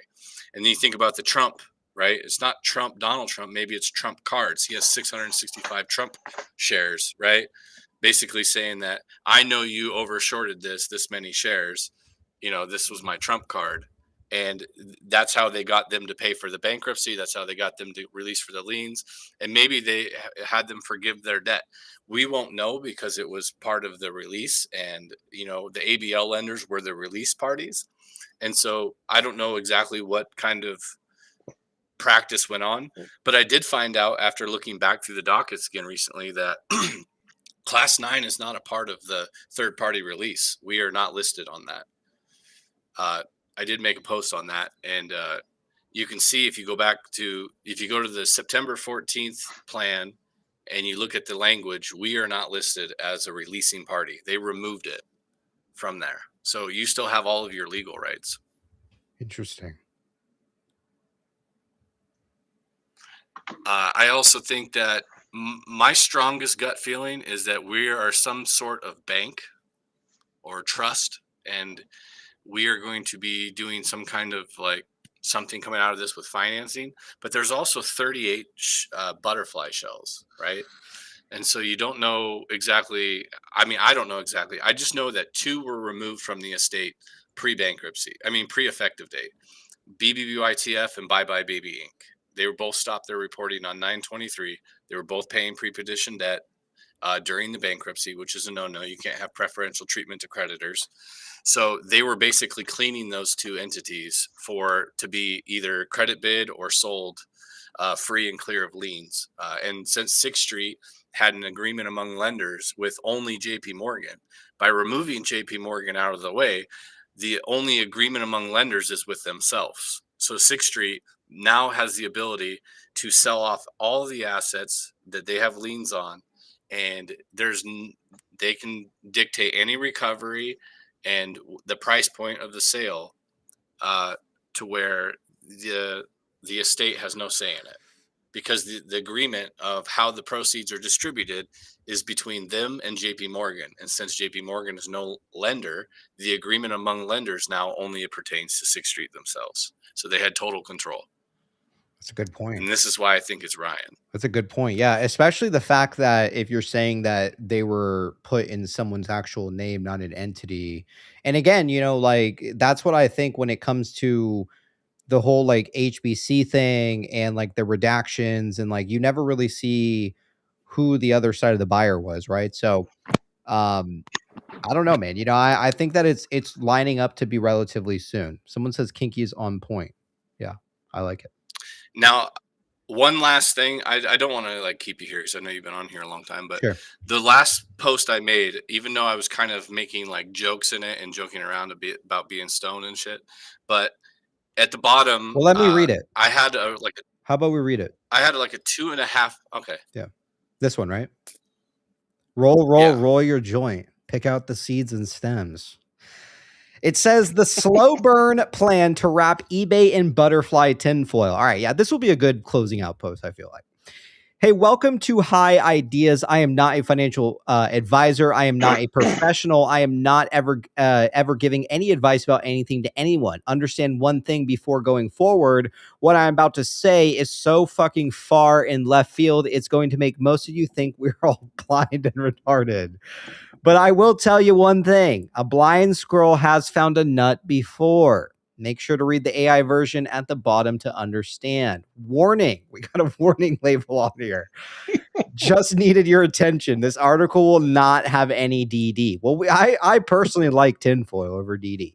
I like both of it, but I lean more towards the tinfoil stuff. This article will be written off the top of my head. It will be all over the place. It will probably have a lot of errors. Who fucking cares? What I am about to say is the coolest fucking theory I have ever dreamt up. Now would be a good time to take a big rip. I'm sure everybody has seen this video before. What a classic. Okay, now that we got that taken care of, let's see what we can make believe today. When you listen to the interviews with Cohen, talks about how he wants to own eBay forever. Now that he thinks it would be a good business for GameStop forever. How would that smart guy say it? Emphasis mine. Well, what if the play was for a certain butterfly shell with Saudi investors backing? Attached net operating loss tax shields. What if that certain butterfly shell comes out with an above all cash offer? $1 billion plus in tax shields for all that eBay income. What if this butterfly shell sold 40% of its equity to GameStop? This ensures no ownership change to ruin the knolls. It stays private, no manipulation from the trading algo. Cohen owns it because he is the owner of DK Butterfly, emphasized mine. So these are my thoughts. I had a conversation with AI earlier, feeding it all my thoughts, ideas, asking how do I explain this to someone else when I don't even know exactly the type of business combination I am suggesting. Below is an AI-written article of the ideas I was suggesting it enjoy. It says the GameShire Bathaway strategy, a blueprint for GameStop's $100 billion evolution. The recent shifts in the corporate landscaping surrounding GameStop and the DK Butterfly estate suggest a strategic maneuver far from complex than a standard retail acquisition. By leveraging the unique legal and tax advantage status of the DK Butterfly shell to acquire eBay privately, Ryan Cohen may be architecting a conglomerate structure that would realistically propel GameStop forward toward its ambitious 100 billion valuation milestone. This thesis explores the mechanical tax and operational synergies of what is increasingly referred to as the Gameshire Bathway model. The foundation of this strategy rests on the preservation of billions of dollars in net operating losses, or NOLs, currently housed within the DK Butterfly 1 estate. Under IRS Section 382, these tax assets are highly sensitive. If a change of control exceeding 50% points or percentage points occurs within a 3-year window, the NOLs are severely restricted or forfeited. To circumvent this, the proposed model suggests that DK Butterfly purchases eBay for cash as a private entity. By ensuring that legacy Butterfly shareholders retain 60% of the new private parent, the ownership shift remains below the 50% threshold, keeping the multi-billion-dollar tax shield fully intact. Now, it goes on to say the GameStop's role in this ecosystem would be that of 40% equity partner.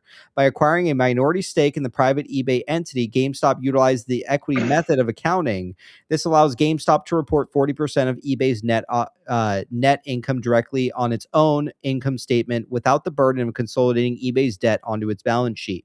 More importantly, because eBay profits would be shielded by the butterfly NOLs, the income flowing to GameStop would be essentially federally tax-free for the duration of the NOLs life cycle. This tax-shielded earnings injection provides the massive fundamental growth required to meet the performance tranches of Ryan Cohen's recent approved compensation package. The synergy between these three entities, Butterfly, eBay, and also GameStop, creates a closed-loop economy that redefines the secondary market. While eBay provides the massive digital traffic in a global marketplace of 130 million users, GameStop provides the physical trust layer. With over 4,000 retail locations, GameStop stores would transition into authentication hubs for high-value eBay transactions such as collectibles, electronics, and luxury goods. This eliminates the fraud and friction that currently plague digital marketplaces while simultaneously driving massive foot traffic into the GameStop's physical stores.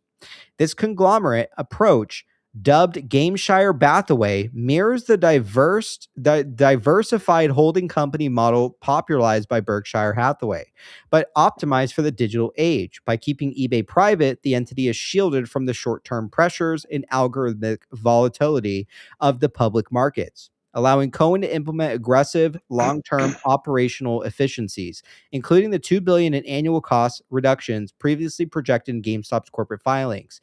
These efficiencies, combined with the tax advantage structure, maximize the cash available for further acquisitions of distressed but valuable brands. Ultimately, achieving a 100 billion market capitalization requires more than just selling consumer electronics. It requires a radical shift in how the market values the company. By pivoting from a traditional retailer to a diverse platform and fintech powerhouse, GameStop can capture a significantly higher valuation multiple. The Gameshire model provides the path, a tax-efficient engine that turns legacy losses into future profits, transforming GameStop into a dominant force in the global circular economy. Take it home for us, Kinky. So the reason I think this thesis is a somewhat valid one is because I don't think that they would want to go through all the trouble that they went through with DK Butterfly and preserving the NOLs and taking the shares off the public market and making this a private entity just to merge it with another public entity and to risk losing those NOLs as soon as they mix it. Because like if you're mixing eBay, GameStop, and let's say even this together in a situation where there's equity and it's tradable, now you're risking losing the NOLs and a change of control happening. By keeping it private and them coming in separately as a private entity buying eBay out in cash, and then GameStop putting up 40% of whatever the acquisition is. Now GameStop, the company, is investing in a private entity that owns eBay 60% or 80% or whatever the figure they do. They own that. And therefore, it protects, it shields the Knowles from ever having a change of control. It keeps it under the ownership of him. And then if you listen to the interviews, every time he talks about it, like when he was talking about owning eBay, he said, I want to own eBay for the rest of my life. I want to make it my baby. Not that he wants GameStop to have it, and then he wants to work as the CEO of GameStop forever and work as the CEO of GameStop, the public company, owning this. That's not him owning it. That's GameStop owning it. He wants to own this, and I think back, that the whole joke about the emphasis mine, that's something that Jake says every time in like all of his posts. He's always like emphasis mine, emphasis mine. So I was just making a joke about that, but it's like here it's relevant, right? Because he wants to own it. So for him to own it, it would have to be a private entity coming in that he controls. And I see that there's a situation here where we would get some type of ownership interest in a company, but in the same sense, he is the operating driver of that company. He is the controlling person of this company that we are just passive investors in. Right. That's a good point. Yeah. No, I like it. Yeah, go ahead. They have to protect this stuff from the institutions, the public markets, the trading algos, and being manipulated, right? The whole point of this whole point of this transparency and the whole blockchain and all the other shit that everybody's talking about, bringing this back to the public markets doesn't fix anything, and it doesn't change the capital markets forever. But taking it off and making it private and keeping it out of their hands and keeping it out of the fuckery, and they control that situation, and then being able to use the Knowles to redesign eBay and make it even better than a better version of eBay than it is now, can be accelerated 10 times faster. And it just seems like it fits, because when has he ever telegraphed his moves? When has he ever showed us anything? He doesn't. So I don't know. I just feel like it makes more sense that he's doing this as Ryan Cohen, the individual, and not GameStop, the corporation, is doing this. I think the whole point of this is the distraction that GameStop's acquiring it. And I think somebody else is moving on the side. And I think the whole cash part of it will be, he had to have known that they were going to reject this. But but GameStop would still, because based off what you're writing, GameStop would still benefit somewhere along the line of the deal, from what I'm understanding. Oh yeah, because they would own. I just use 60-40 because if you go back to the Cohen interview when I think it was Charles Payne, he was talking about eBay having 40,000 in earnings, GameStop having 10,000 in earnings, paying half cash. They buy 20,000 of those earnings. Now GameStop owns 30,000 of those earnings. eBay owns 20,000. But he specifically said eBay would own 60% and GameStop would own 40%, right? And for a guy that is this meticulous and this smart, I don't think he misspeaks. And so I think that's where the subtle hint was, is that eBay would be whoever buys eBay is going to own 60%, and GameStop is going to buy a 40% stake of that company. And so therefore they own 40% of the new eBay.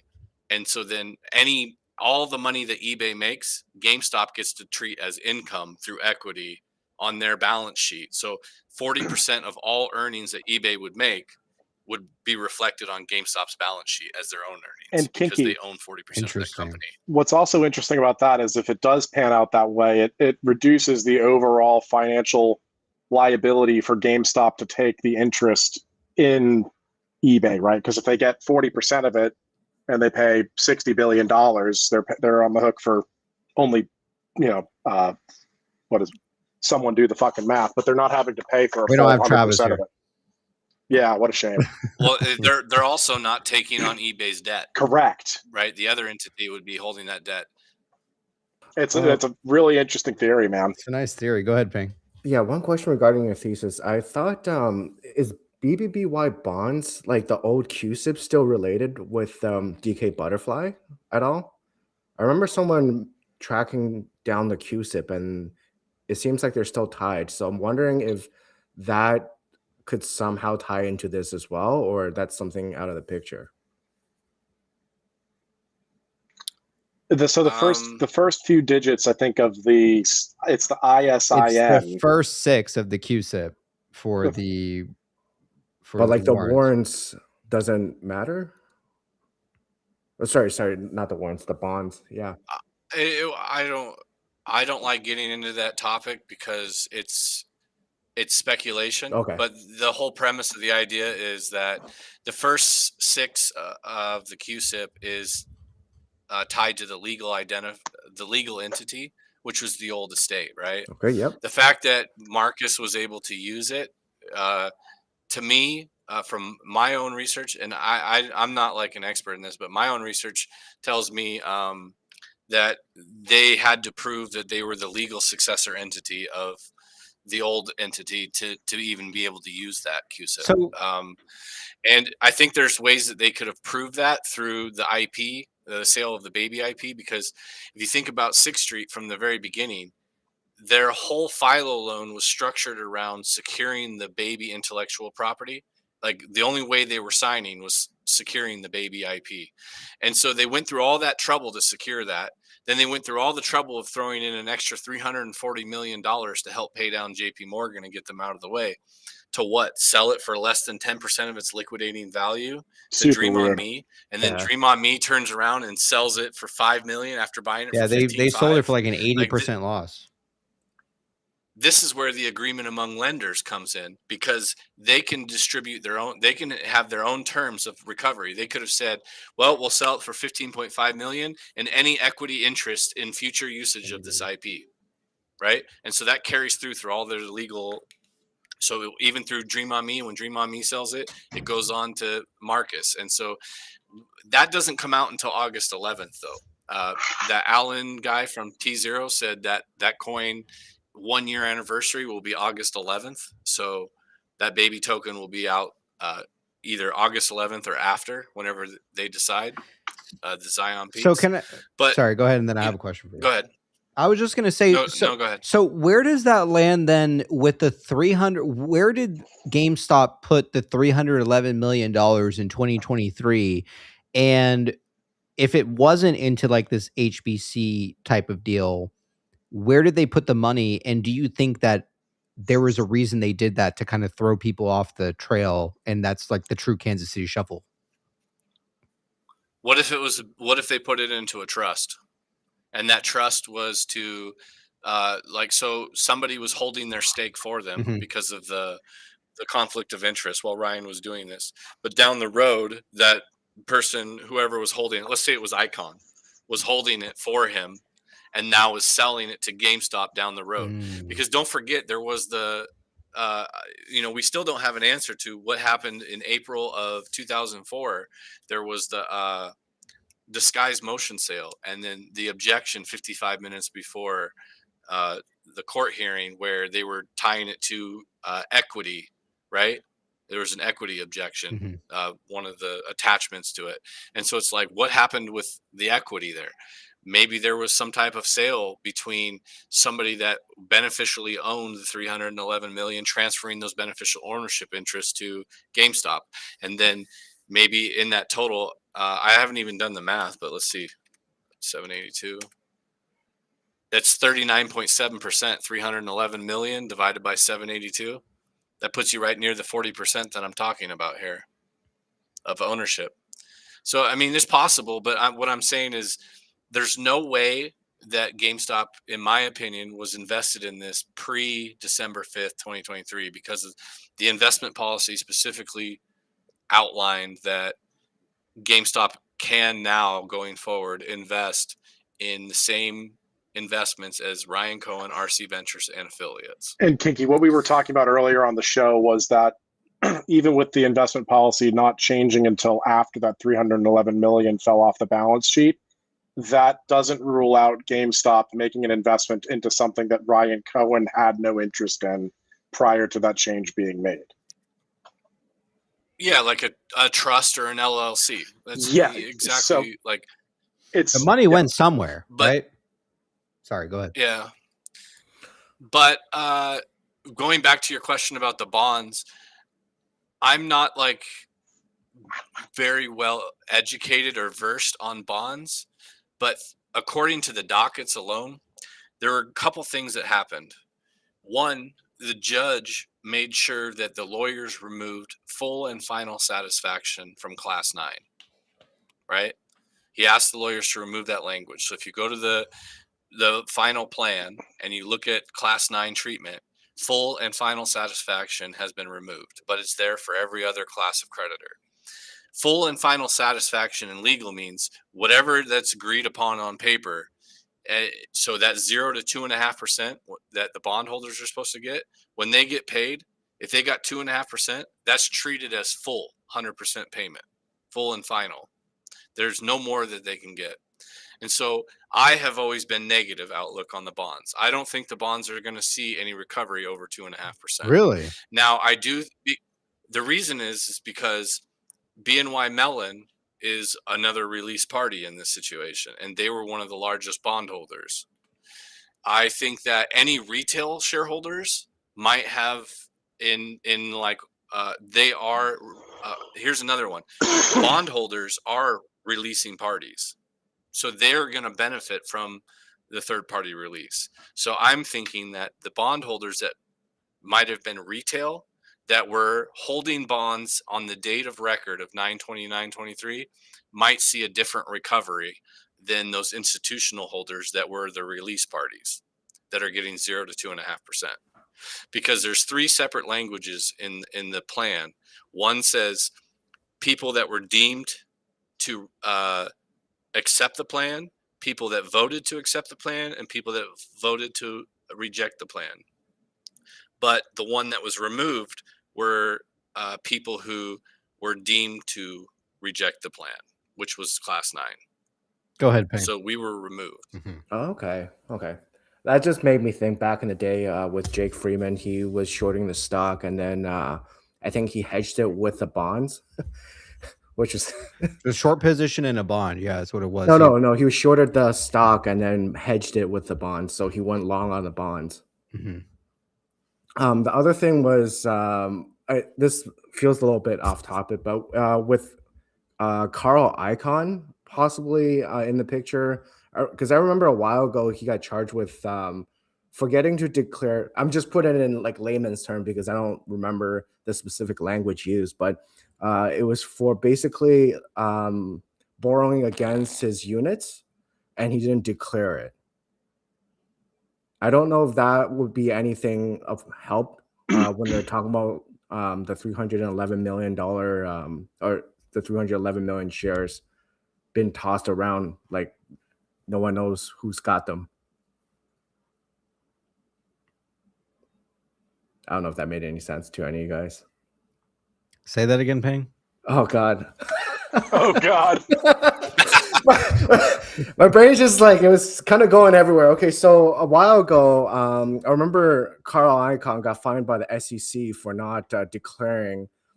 Yes, when you have a lot of confidential units, right? stock, I think is what it was. Was it? Okay. Yes. No, from what I remember was he was borrowing against his units and didn't declare it into it was a couple $1 million. Oh, that's right. Yeah. Oh, yes. Icon's asset-backed loan. Yes. Mm-hmm. So I was wondering if that could lead like little clues to help with the 300 million shares that we're trying to track down. I don't think we can draw any correlations there. He was able to secure a loan based off of the book value per share, like collateralized by his position in IEP, but instead of it being collateralized by the face value of his share of his units, it was collateralized by the book value per share of the enterprise. So it's sort of like a preventative measure to prevent the lenders from margin calling him based on him being the subject and victim of future short selling attacks. So for all we know, that cash is still just sitting on the sidelines and he's paying interest on it, ready to strike at something. But he hasn't struck at anything yet. Mm-hmm. Wait, no, it wasn't that based on public filings. It was a different one. That wasn't the one he got fined for. It was for no, he got fined for not making a appropriate disclosure. Yes. About something.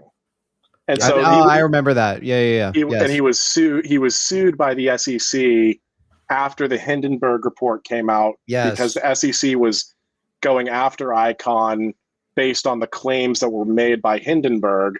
And then basically Icahn left the SEC's office with his middle fingers up in the air saying, you ain't got shit, and I'll pay my speeding ticket for for turning in my homework late. But that's it.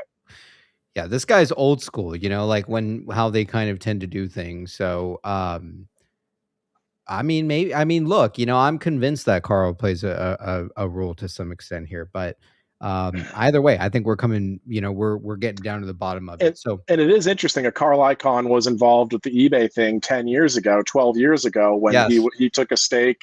He took a massive stake in eBay, called it the worst run company on Wall Street, and wrote an activist letter to have PayPal carved out of eBay, because PayPal was sort of the crown jewel of eBay at the time. And I think he even used that terminology. He did. Then PayPal IPO'd, and with PayPal's IPO, Carl Icahn navigated that in such a way where his equity stake in eBay, like basically eBay was like, fine, we'll IPO PayPal, just leave us alone. And they carved PayPal out in such a way where Carl Icahn was able to have equity in PayPal after it was carved out without him incurring a taxable event. But they got him out of eBay, and they're like, leave us alone, you annoying piece of shit, you annoying fuck, get out of our business. We're trying to go to happy hour at 3:30 p.m. on a Tuesday. Leave us alone. Right on. Yeah, good stuff. Good stuff from everybody. Kinky, is there anything else you want to add? We're probably going to start wrapping up here. We're all ears if so, my man.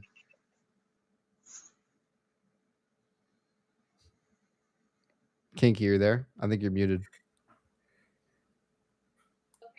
Yeah, can you in the private chat, I put a link in there. Can you pull that up real quick and show the screenshot? Yeah. It'll take me about 30 seconds to go over it. Yes. And Pang, real quick, I sent you something backstage too. Take a look at that. You'll get a kick out of it. I DM'd it to it too. Oh yeah? Okay. It's on screen. This one? Yeah, just the screenshots. Yeah, we don't need to read the post. I can just talk about it. So here in the red box, it says releasing parties means each of the following. And this is 914, the final plan, right? E, orange, underlined in orange, all holders of claims or interests that are deemed to accept the plan, right? Deemed to accept the plan, releasing party. In green, all holders of claims or interest who vote to reject the plan. Okay, we did not vote on the plan, so we're not them. We were not deemed to accept the plan, so we're not the orange. Purple, all holders of claims or interest who vote to accept the plan. Once again, we did not vote. That is not us. So if you click on the little arrow and go to the next screenshot, you can see from the old plan where they made their adjustment. And here we are, who are deemed to reject the plan. Yeah, they removed it. It was removed as a releasing party. Very interesting. So if you have anything, you have all your legal rights intact against the board, against JP Morgan, and all the other ones. And that's it. It's good stuff, Kinky. It's good stuff, man. Closing thoughts for the good people at home. Let's hear. We'll start to wrap up. We have like a Teddy goes to China thing on the way out, but that's about it. What do you have, Kinky, for the good people? I think the biggest takeaway from all of this stuff is somebody once told us to pay attention to the negative space, and the things that in the negative space is his confidence when he's doing these interviews. I don't think somebody is doing I don't think he's acting this confident, and the way he's being boisterous on the screen, and it's not done right. And the shit talking of the Bed Bath board, it's just like everything's wrapped up. And I know we've heard many things like, oh, it's coming soon, we got all these hype dates, but this is different. Like this screams like the deal's been pre-planned, and this is all theater just to get everybody else that is not us paying attention, right? For when it really goes down and is delivered. So I think we're between now and October. At some point, something's going to drop that's going to just change everything, and everybody's going to be like a big release of stress. So good luck. I'm really hoping it's tomorrow right now. You never know. Hey, it could be. Kinky, it's always been a pleasure, man. Love having you on the PP Show. Chat, let's get some love for Kinky. It's always a pleasure to have you, my man. Take care. Have a good one. Wow, good stuff. I mean, some heavy hitters here this afternoon. I did want to just on our way out, just kind of show this with the Trump being in China right now. This is actually with the Chinese president, Xi Jinping, just stunned the world. Okay, why are you laughing? You know why I'm laughing at this, right? Why?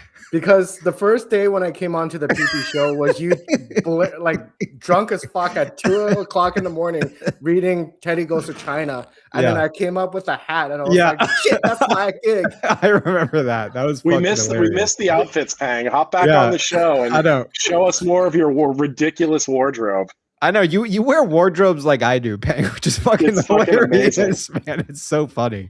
Yeah. So there's this thing where it's where I made this post. China is waking up, like RC said, right? Because it says that China. So the president of China is saying President Trump is making America great again at the banquet of the 47 in attendance, right?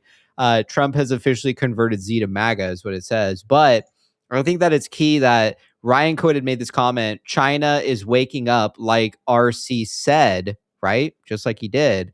Teddy is in China right now, which I think that there's enough, evidence that there is this connection to Trump and some of this Teddy stuff. And I think it's all going according to plan, right? Kinky says he's got one more thing. Okay, my apologies. Here, we'll just pull him in. By the way, I am wearing the outfit. It says cat. Oh, I like it. Good stuff. Go ahead, Kinky.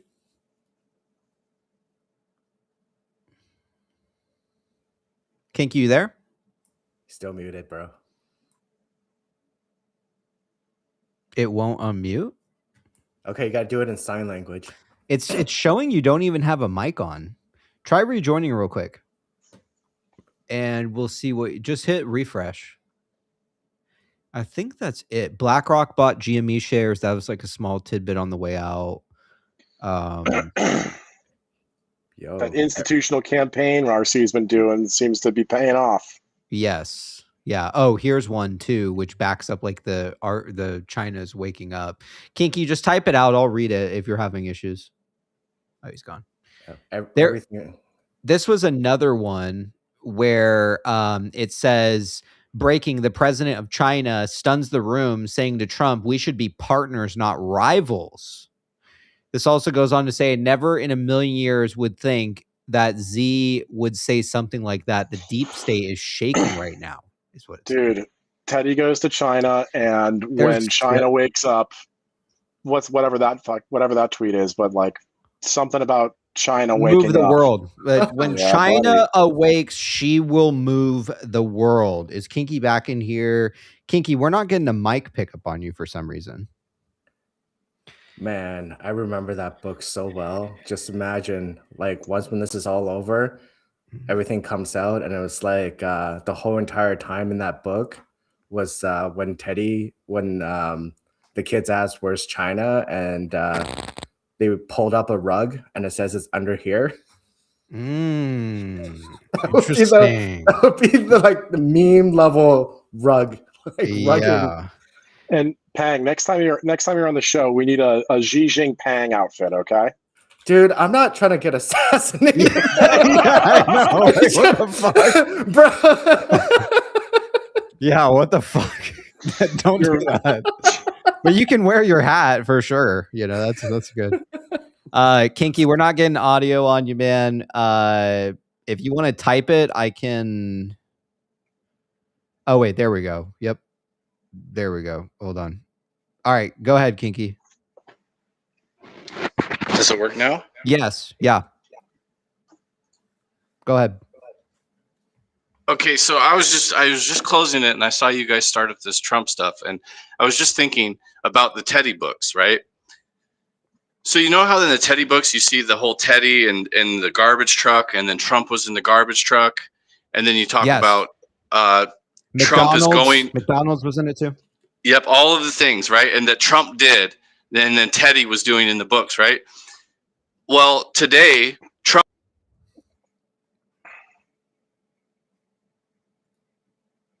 Dude, no. Oh my Come god. back. We just lost him. Pinky, come back. Maybe he's fucking trolling Dude, us. Xi Man. Jinping got kinky, man. Yeah, I know. You're next, I Tang. know.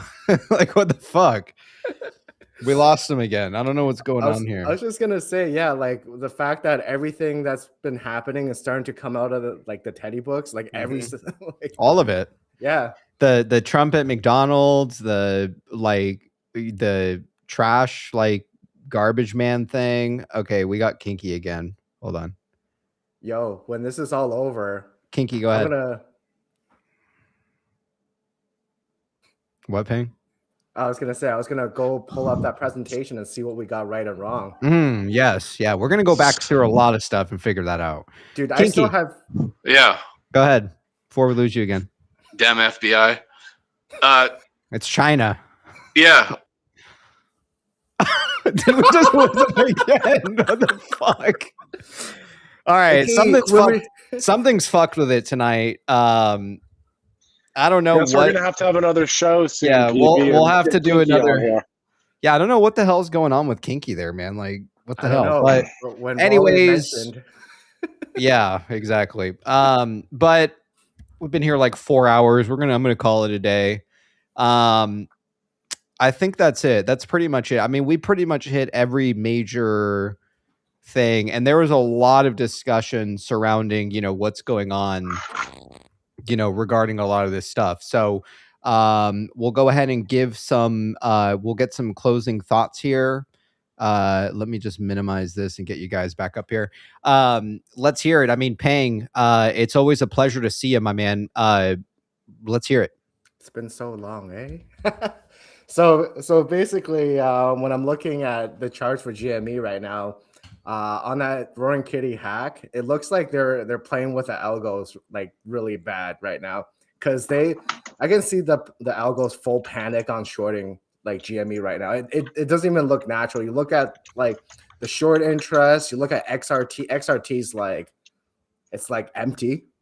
So and then you also think back 2 years ago when Roaring Kitty first came out, prices spiked to like 80 pre-market. And when that happened, they probably entered a shit ton of swaps, like that's a good 2-year point. swaps. That's why they had the bullet swap videos, right?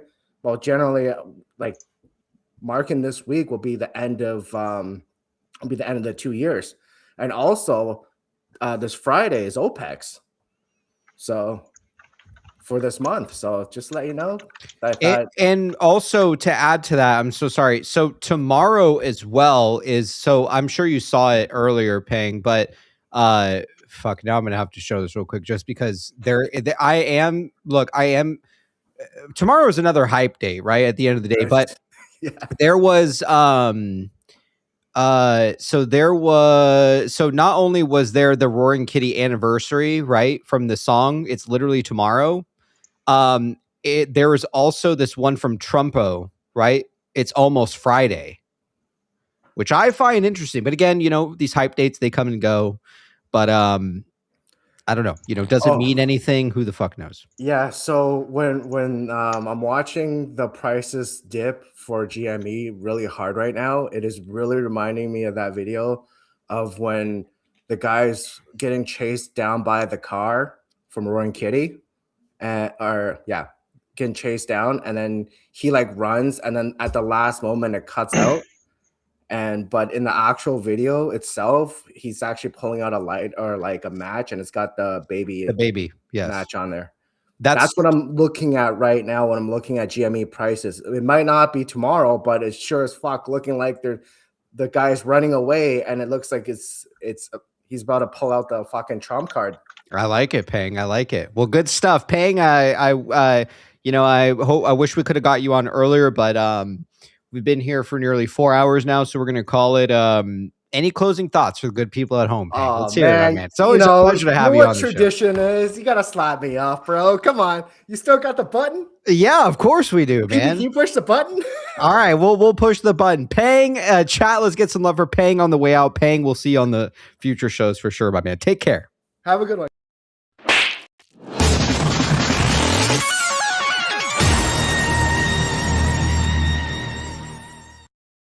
Right. right. You heard it from Ping Pang and also some of the other fellas on the way out. Wally, let's hear it, man, as we start to wrap up. Oh, you know what? I actually completely forgot as well. I just wanted to show this on our way out. And Just real quick, very briefly. Yeah, go ahead. I was going to show the PP chart, which is looking pretty good, man. I got to add, again, to some of our people out there who are buying the official PP Show coin, we look to be breaking out finally. So again, timeline of kind of lining this up with where we're at in terms of tomorrow being obviously the day that DFV kind of uses music. I find it to be very interesting as well. So PP chart is this guy Mark says he believes it's going to go to $4.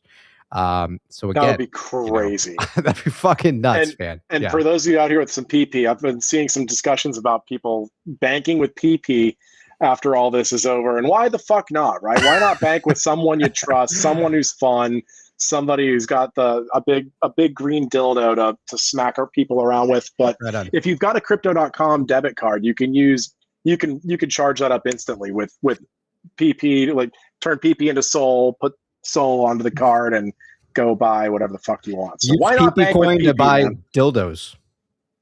What else could we ask for? So let's hear it, Wally. Yeah, I've got a message here from Kinky, who couldn't deliver this message due to technical difficulties, but I'll just read what he sent me. He says, just tell, in all caps, by the way, just tell him all the Teddy book stuff, Trump has acted out. The final act was Teddy goes to China. Trump just went to China for the biggest meeting in our history, according to media sources. So that's what Kinky wanted to close with, and he was not able to. That is good. Personal. Yeah. So just closing thoughts. Yes, let's hear it. Things are happening. These interviews. We got 2 interviews yesterday on 513, and I think we may not have seen the price action that we wanted or got the deal closing confirmation that we were kind of hoping for. But the rate at which new information is being made available to talk about and chew on and discuss here live on the PP show. It's we're back in season, and I'm very happy about that. I really enjoyed having the opportunity today, PP, to sort of talk about what we were able to maybe infer from these recent interviews. We had the meme. It was the CNBC interview was a great meme.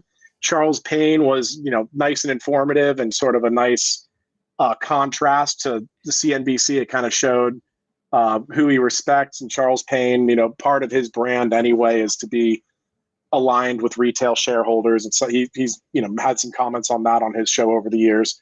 And then to see what's going on with the Anthony Pompliano show. And you brought up a really interesting point earlier, PP, that, and I hadn't heard this, I don't know this to be true, but, other people hear different things and have different relationships. But apparently both Anthony Pompliano and Ryan Cohen were supposed to be at some of these PP/Pulte events that have been hosted in the past. And it's kind of interesting to see, like, maybe they couldn't show up, and maybe that's because the legal situation has taken a little bit longer than maybe initially anticipated. And there had to be a mandatory 2 or 3 year waiting period. So it's kind of interesting that amount of time has passed, and we're seeing a couple folks that were supposed to be at a party that was thrown with us as a, pretty prominent, we're not these events weren't entirely for Bed Bath & Beyond and the PP show, but we're inarguably a huge part of those events. And there's exactly 3. And this exactly. So it's very interesting to see Anthony, or Pomp as he likes to be called, Pomp, hosting Ryan Cohen in a show that they coordinated via text message, like they said. And what did Pulte say? And Kinky brought it up earlier, the dead space, right? The things that aren't said. Negative space, yes. The negative space, yes. And the negative space in that interview was obviously like, why wasn't the top interacted with question that the people wanted to be asked on that interview? Why wasn't it asked? That's where we go to the negative space. And the reference to Pulte after, talk about the negative space, then with the reference to Pulte, that's a nod to us, and Pulte starts interacting with us afterwards. So it's been, it's been a hell of a ride. This has been an emotional week for me, to go from seeing Roaring Kitty, I don't even think we talked about that today, but I personally don't believe he was hacked. It could happen, but that's a conversation for another day. I don't know what the other explanation is, but that's my opinion. But we had a day where we went from Roaring Kitty tweet, he's back, it's 5:13, Roaring Kitty's here, and then the posts get deleted, and then within 10 minutes we're seeing a letter to the shareholders informing us that we're going to be voting for the ability for the company to issue up to two. I almost puked, going from like a super high. We're seeing GameStop 27, 28. Can you hear me? Did you lose me there? Yeah, I think we're lagging here a little bit. Okay, well, I'll just close out. I haven't felt sick like that thinking about the stock in quite a long time. Going from that high of Roaring Kitty's back, we're going to Valhalla, to tweet and deleted, and going up to 2.5 billion shares. It was a tough day, but there's still plenty of good things to chew on. These are great conversations to have. And PP, we've got one ask for Mrs. PP out there for you. We need her to put you on a schedule where we know when the PP show is going to be. Make the PP show predictable again, my friend. Let's make that happen, whatever it is, for this summer. And I'm happy to be here with you as long as you'll have me on the show. This is a big deal. So thanks a lot for everything you do for us, PP. Happy to be here. Right Have on. a great day, and can't wait for the next one. See you guys later. All right. Chat, let's get some love for Wally on the way out. Wally, enjoy the rest of the night. Appreciate having you on. Take care, man. See ya. All right. There you have it, man. The PP show. We got together. We talked some DD. Hell, even some of the fellas showed up to lend their opinion here. We're heading into the evening now, man, right when the PP show would actually be starting. So with that being said, enjoy the rest of the night. Appreciate everybody who was tuned in, watched 4+ hours here at the show. I got to say, it was a great time today. For some of the people who missed the show live because you work, things like that, be sure to catch the replay. So with that being said, appreciate your support, man, whether you're watching, donate, whatever it may be. Appreciate your guys' support here of the PP show, man. Love you all. Enjoy the dildo stop on the way out, and let's see if tomorrow is actually tomorrow. We'll see you guys then, and enjoy the rest of the night. Love you all. Peace.